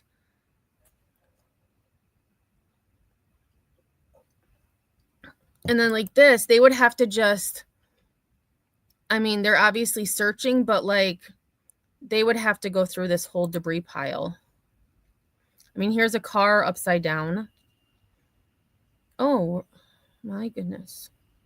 And that may not even be a car from the camp. That could be a car, from somewhere else. And these trees actually, it looks like these trees fared pretty well.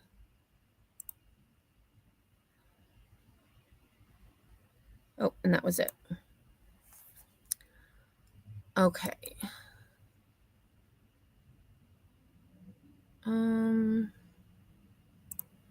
Do I want to go to...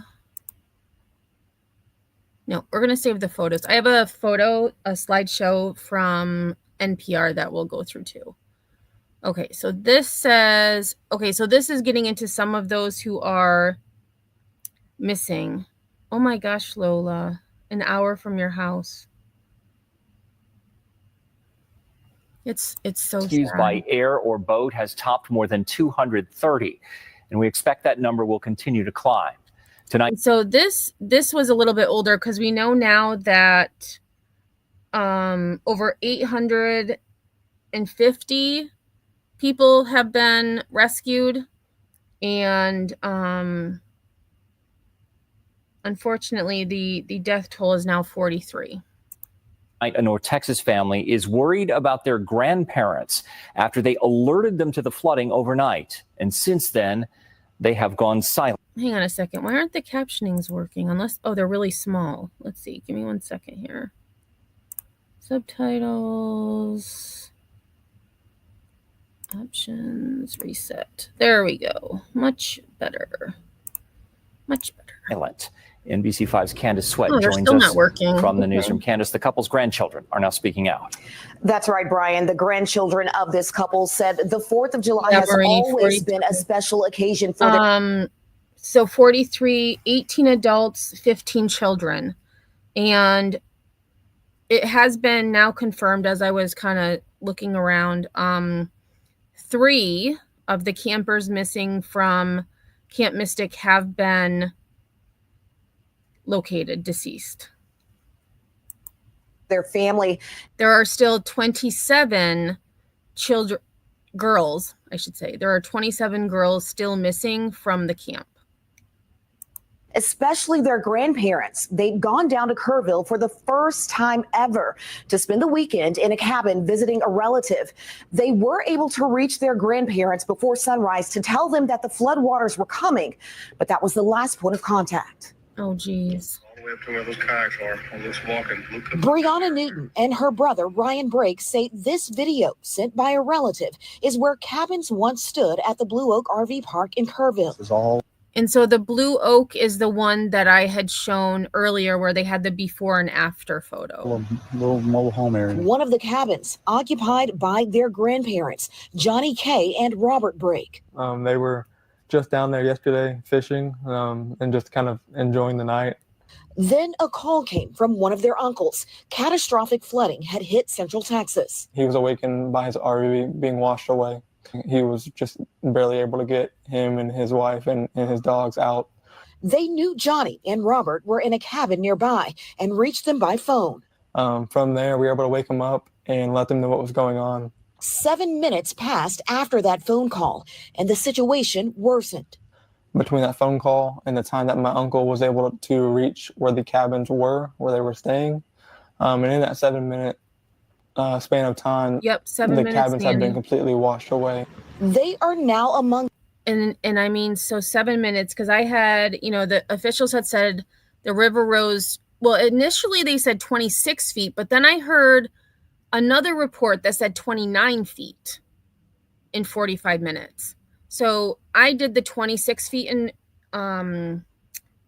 45 minutes, which would be about a half a foot a minute, which 7 minutes, that's going to be like 3.5 feet. That's a lot of water.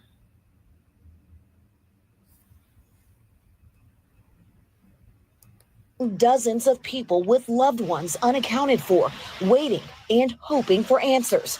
With 3 children, 5 grandchildren, and several great-grandchildren, the Brakes have been pillars of strength for the family. My grandpa picked up one of his grandbabies from school every single day and walked her home. And it was really special to them. We're told the family was able to make contact with someone from the campgrounds hours ago. They had just kind of let us know that they were extremely sorry and that the cabins were just washed away. Now they're leaning on faith. We're all hoping for the best and praying big. At this point, we are putting it in God's hands. And we spoke with family members tonight in Burleson. They told us 2 relatives are on the ground in Central Texas right now. They're searching hospitals, shelters, even morgues for any news of where that couple might be. They say at this point, any news that they can receive, just something to give them answers, they'll accept. The St. Rita Catholic School here in Dallas. Oh, and I have it on a playlist, so it keeps, it'll go automatically. So I was trying to find...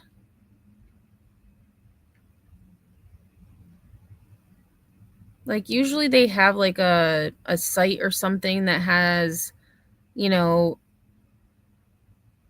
all, missing people that have been reported missing, like a list. And actually, I think I might have found something. Let's see. I have to pay to read it. All right, never mind. Alice confirms 2 of its students, 2 sisters, died in the flooding. Their grandparents, they're still missing. The school held a prayer vigil this. And it's hard enough to lose one family member, but entire families who were, they were just there to celebrate the 4th of July. And just tragedy. This afternoon, rising 8th grader Blair Harbor and her sister, rising 6th grader Brooke Harbor, have been. Oh, we just talked about them. We just talked about them at the beginning of my live before the press conference. The grandma and grandpa and the 2 girls were reported missing. This is saying that they were confirmed deceased. That's so sad. Been recovered. Those sisters were staying in a cabin along the Guadalupe River with their parents, their grandparents, 74-year-old Charlene Harbor and 76-year-old Mike Harbor. They're still missing. The girls' parents, RJ and Annie Harbor. Oh, I misspoke. The girls have been recovered. The grandparents have not. Were in a different cabin and they survived. Annie is a teacher at the school. Oh, let me rewind. I missed that part. I was talking. Mike Harbor, they're still missing. The girls' parents, RJ and Annie Harbor, were in a different cabin and they survived. Annie is a teacher at the school. St. Rita says it plans to share more in the coming days on how it plans to. That is even more heartbreaking because here the parents were in a different cabin and survived, but their girls and the grandparents were in a different one and they didn't. Support this family. Counselors and school administrators also attended today's vigil.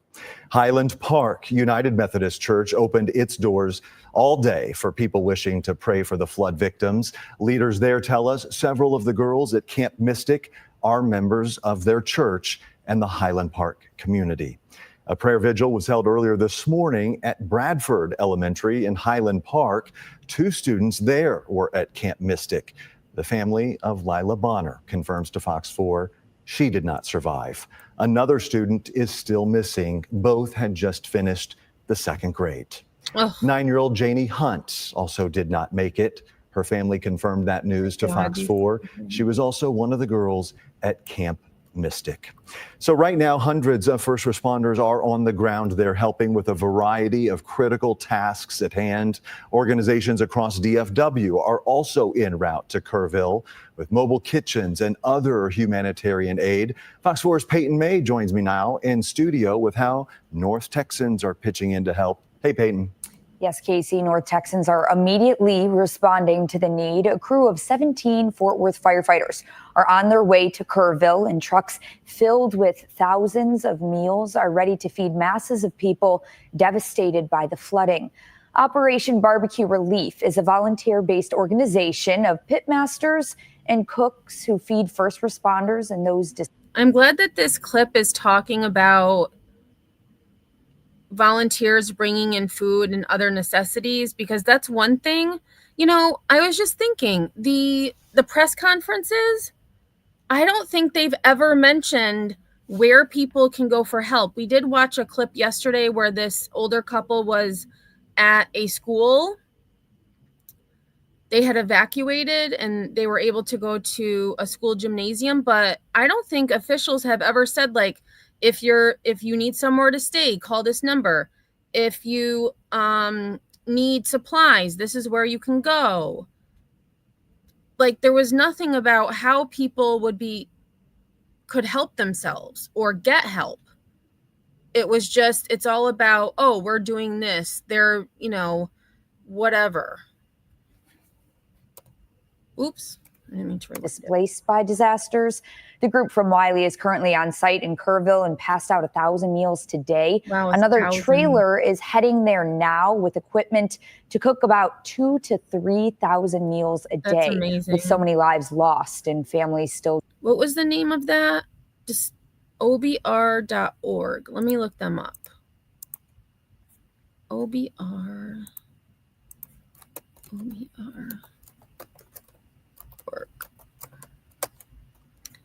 Operation Barbecue Relief. Here they are. I'm going to drop their link in chat because that's really cool that they're there providing meals for people, because that's the other thing. Like, people don't have homes. They lost everything. I mean, you would think that that's what would be a priority for officials to talk about. Another trailer is heading there now with equipment to cook about 2,000 to 3,000 meals a day. With so many lives lost and families still desperately looking for their missing children, organizers are trying to do anything they can to be there in support. Give them a little bit of hope, to give them a little bit of comfort. We believe that barbecue can heal. We can't come out, we can't rebuild your house, but we're pit masters, we're cooks. We can cook you a plate of barbecue and bring you a little bit of comfort, if not for 5 minutes while you sit down and have that pulled pork sandwich or that barbecue plate. The group plans to be in Kerrville for around 7 to 10 days, but will stay as long as there's a need. They're hoping to ramp up kitchen efforts on Monday with 2,000 meals. Now, many people want to help those affected by those devastating floods. You can join Fox in donating to the Red Cross. You could also find more ways to help on our website, fox4news.com, and on the Fox local app. Now, staff at the Red Cross say they've been working around the clock with local officials in Kerrville to make sure they're addressing the immediate needs of the community. Reporting on Peyton May for Good Day. Roy joined Governor. So actually, that's a good, I had an article here because I was thinking about the fact that they're not letting people know, what they can do if they need help. So I had looked up how you can help people in the Kerrville region. Here, this says major flooding in Burnett, Williamson, and Northwest Travis counties. Water rescues are underway as flash flood warnings continue in the Austin area. Widespread flooding on the San Gabriel River. Oh my gosh, puppy rescued from flooded Georgetown RV park. That makes me feel so happy. So how you can help people in Kerrville. Many people across the state and around the country are seeking ways to help. On Friday night, officials asked for people not to come to the area because they could get in the way of first responders. So there's the Kerr County Flood Relief Fund. The Community Foundation, a nonprofit group in the area, launched the Kerr County Flood Relief Fund to help support local response, relief, and recovery efforts. All donations will go right to the organizations helping with the emergency. Salvation Army. Look at that water. Like, it looks like the ocean. Like, just craziness. The city of Kerrville says the Salvation Army is taking donations for those affected by the flooding. They are in need of non-perishables, hygiene items, bleach, brooms, shovels, trash bags, diapers, socks, baby wipes, and trash bags. The group asks any donations to be dropped off at 855 Hayes Street. So the Red Cross has opened 3 shelters in Kerrville. See, this is what they should be telling people also during the press conference. If you are in need, go here. If you are displaced and you need somewhere to stay, go here. So the Red Cross has opened 3 shelters in Kerrville: First United Methodist Church, Calvary Temple Church, and Comfort High School. So Comfort High School is where that older couple was that we saw yesterday. GoFundMe. The website GoFundMe is looking to help those in need of assistance. The site has several verified fundraisers from people in need of assistance. You can see the list here. All right, well, let's click on it and see what we got. Okay, so we've got Cedar Park, Kerrville, Texas, San Angelo. So many. Devastating flood.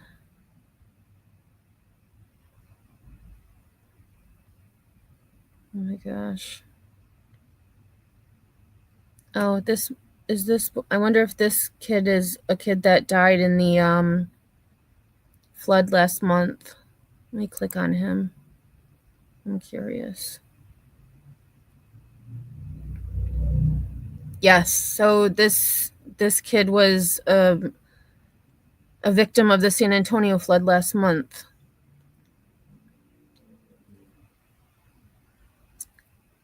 He was a son, father, brother, nephew, cousin, and loyal friend.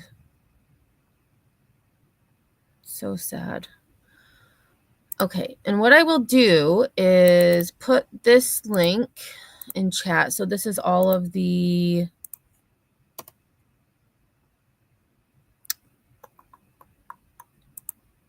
GoFundMe's, should you want to. Oh, and actually, before we go to this next clip, I did find on Facebook, of all places, someone has done a collage of those missing. Oh, this photo is view post. Let me see what the post says. So it says, these are some of the kids and families still missing from flooding in the Kerr County area. This is being shared on the Facebook group called Kerrville Breaking News from Micah Marie Davidson.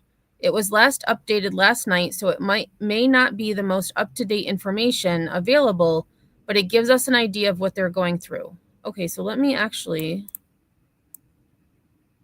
go to copy.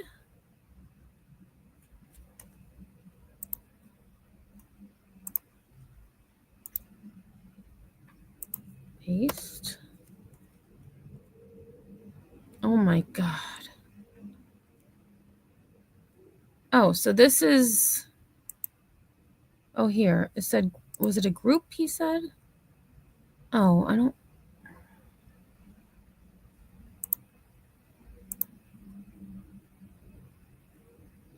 Okay, let's see if they have an updated.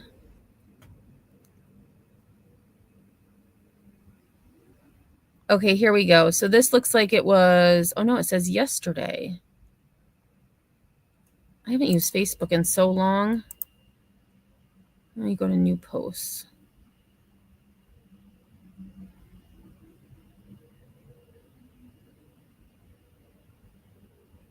Oh, here's another place. It looks like someone else is providing meals. That's cool.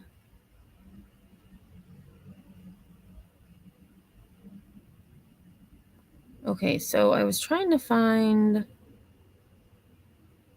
Okay, so I guess we'll just go to that other guy's post, because I thought they would have. Let me see. What if I do recent activity? Oh, here's someone who is, so update. So here's someone, she lived on Bunny Lane and Hunt. She is safe now. Pretty girl. Looking for family members. So we saw them on a clip earlier. Okay, so I'm going to go back to that guy's post, because I thought they would maybe have it. I don't know if you can pin things on Facebook. Oh, shoot. Okay, so that was 5 hours ago, 8 hours ago. Okay, so we're going to go to this one.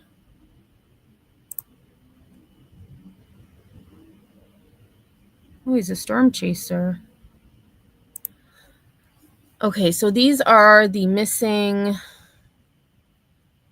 reported missing, or unaccounted for.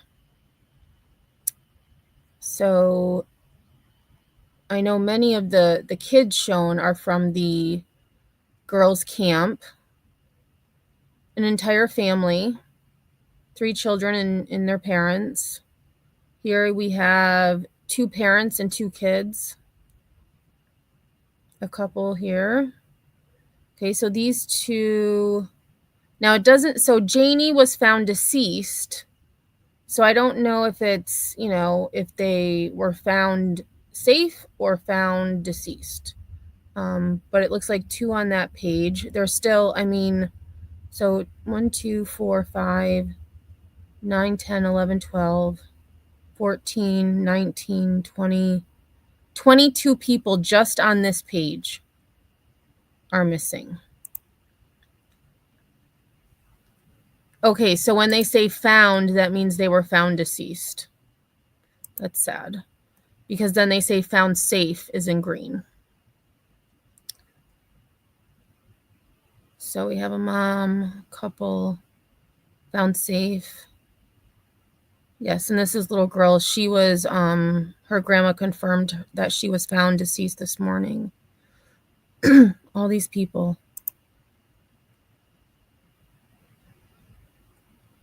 Whole family here.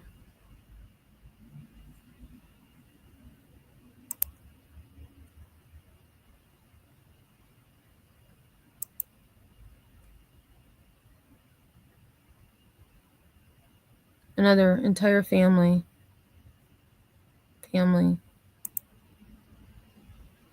Oh, and that's where we started. So, just that is showing at least 100 people.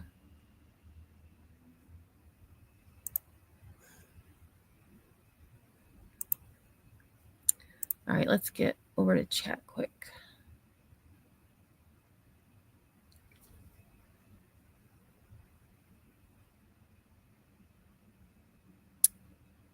Yeah, so the one thing they had said at the press conference is that they're only stating the 27 missing girls from Camp Mystic because they don't know how many adults there are. And I was just looking at the time, so there's so many stories. Like, you see my watch list. There's so many stories I wanted to show.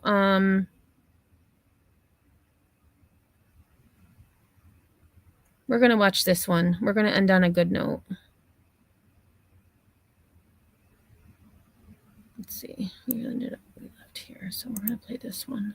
Roy joined Governor Greg Abbott. Okay, so this one, nope, that's not the one I wanted. This is the one I wanted. Okay, so this is the last one we'll watch, and this is about the woman that we talked about yesterday that had traveled over 20 miles from Hunt, Texas to, now I don't remember the name. Center Point? Was it Center something? We'll see. But she was found alive and uninjured. Told us she was floating down the river with her husband, and her husband kept telling her to grab anything you can grab, and she did. And she said, Barry, I caught the last tree of the very last tree. So this is another woman. Okay, so this isn't the woman I thought it was. So this is another woman that was in a tree. Let me just rewind that.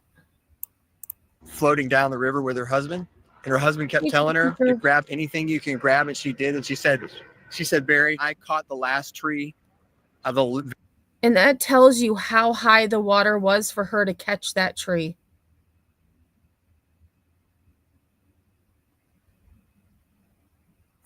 Very last tree right on your property.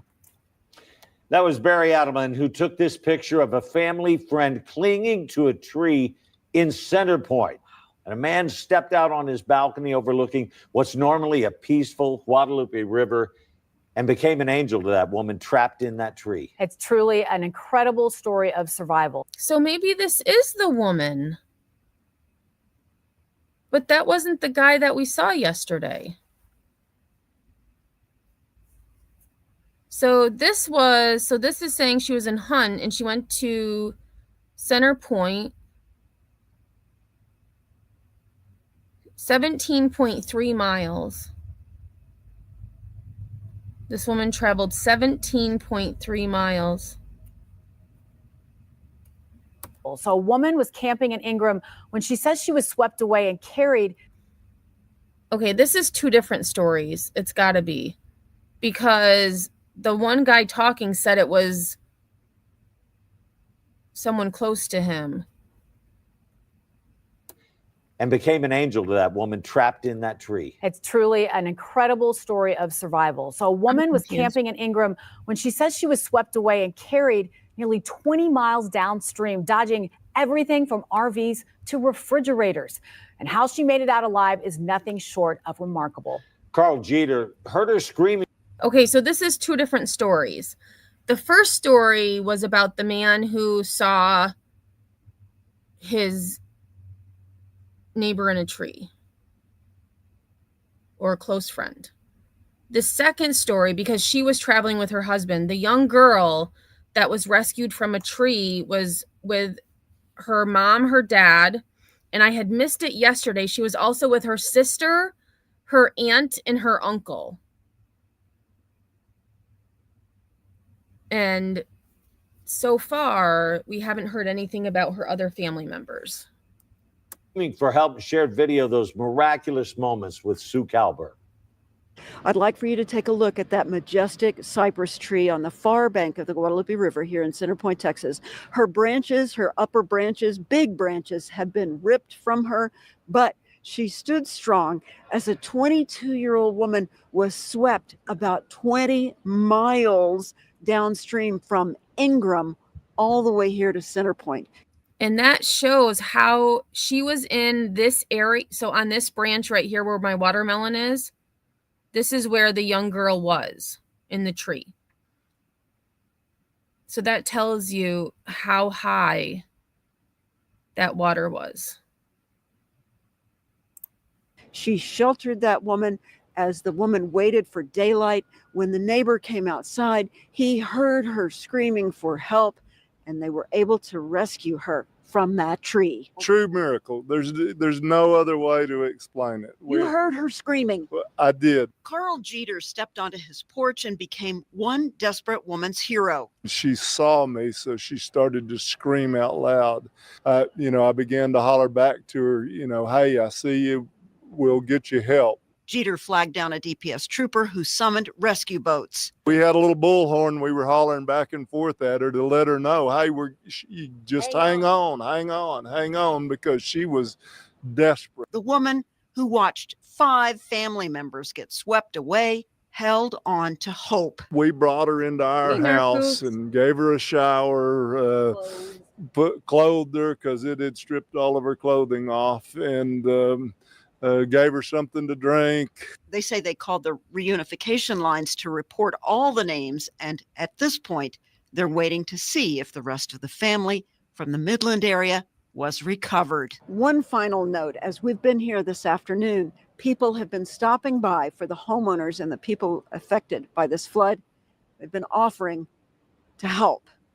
Homeowners say, come back tomorrow when the river has settled down a bit. That's good to know, right? That we're still Texans and we still love and help one another. In Center Point, Sue Calbert, KENS 5. Roy. Okay, so we're gonna stop there. Actually, there's one last thing. I wanted to show these photos because I think, oh no, what happened to my background? Oh my gosh, I don't have any hearts behind me. So this is from NPR, and these are just some photos from the flooding.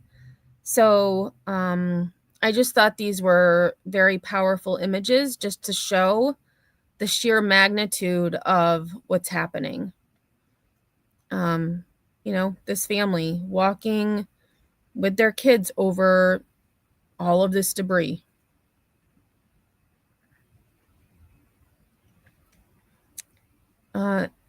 So it's a bridge. So it says people climb over debris on a bridge atop the Guadalupe River after a flash flood swept through the area Saturday, July 5th in Ingram, Texas. Oh, so they're walking across it today. But that is apparently a bridge. What does that say? The National Weather Service is forecasting more excessive rain and flooding today. Governor Abbott says the state will work day and night to find people who may be stranded and unable to call for help. Holy crap. Look at this debris pile. Okay, so we're going to say this guy's 6 feet, right? I don't know if he is, but let's just say he's 6 feet tall.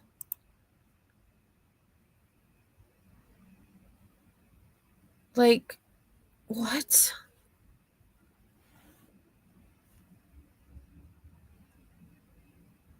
Is that, hold on, let me open this. That looks like a canoe.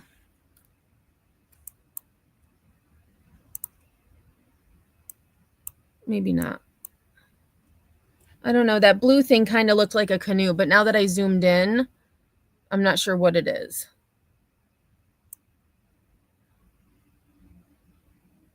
Like, this is insanity.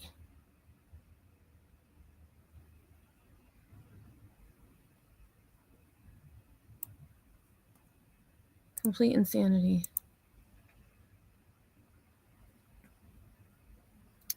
This one says officers or officials comb through the banks of the Guadalupe River after a flash flood in Hunt, Texas.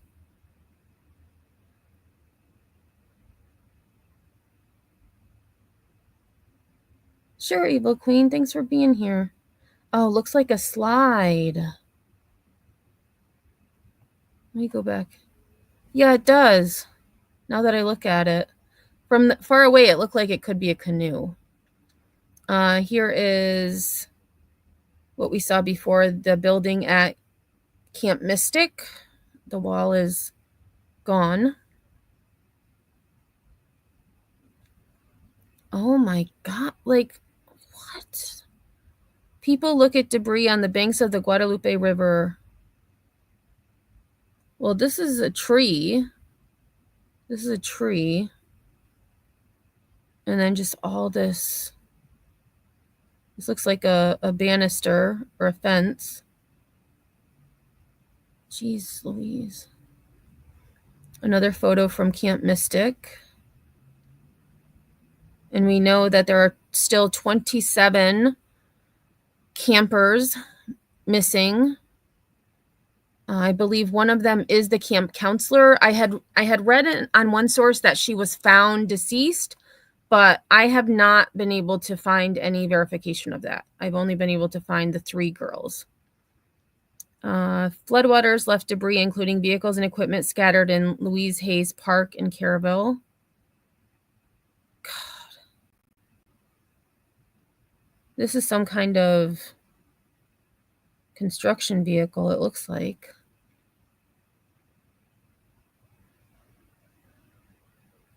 Oh my God. Debris rests on a bridge over the Guadalupe River after a flash flood swept through the area in Ingram, Texas. This might be where that couple and the 2 kids were walking.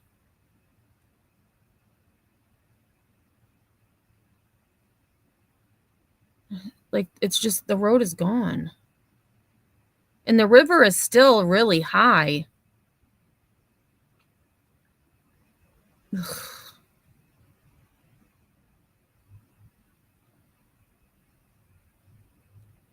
So this says families are reunited at a reunification center after flash flooding hit Ingram, Texas.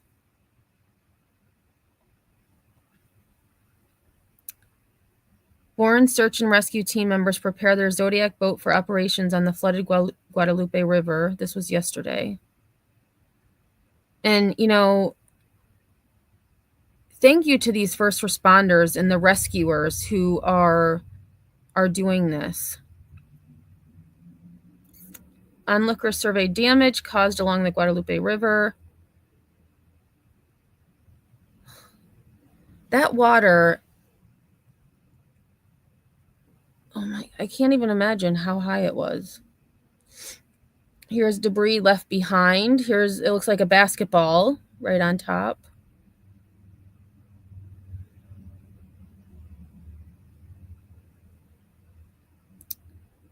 First responders deliver people to a reunification center.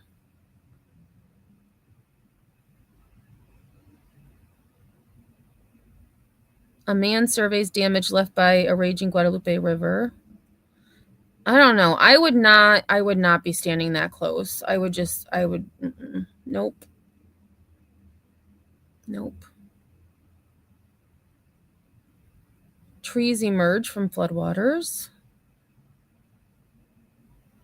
Oh, this is the image I used for my thumbnail earlier. I just thought it was so, like, this photo is so powerful because she was wearing, you know, a flag cardigan. It was the 4th of July. People were, you know, going to have fun and just be with family and friends and vacation. And I also thought it was, you know, she has an umbrella, which makes it even more powerful. Oh, look at the tree, like the water. So that tells you the water had to be at least this high because that's where the debris is.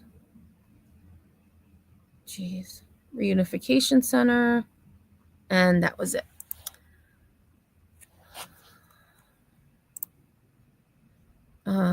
Let's see. Oh, I got to scroll down.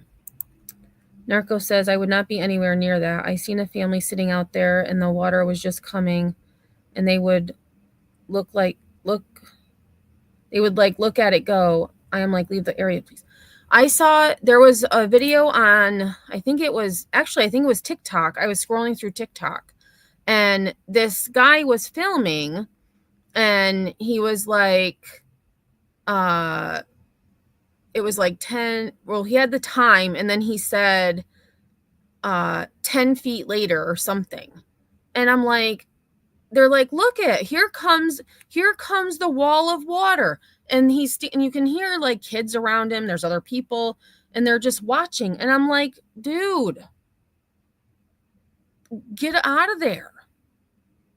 I mean, the one, if you are interested in my earlier live, I had found a video on Twitter actually that showed this person had done the initial wall of water 15 minutes later, 25 minutes later, and then 30 minutes later. And it was incredible how fast it changed. Within 15 minutes, like there's, I mean, really 6 inches of water is enough to, you know, flowing water is enough to knock people off their feet, let alone 26 feet.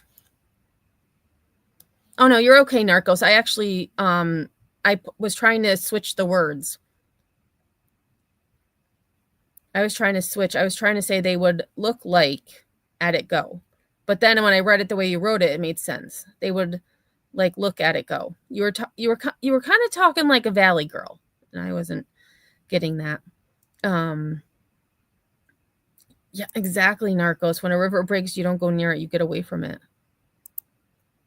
And there was another TikTok I saw. It was these they were sitting on a rock in the riverbed, and it was before it started raining, and then they showed it after, and you couldn't even see the rock. Like, it was a huge rock. You couldn't even see the rock these people were sitting on. It was crazy. All right, y'all, but I do need to go. I could keep talking about this and showing you things, but chores are calling, kittens are calling. I have lots of chores to do at night. So thanks, everyone.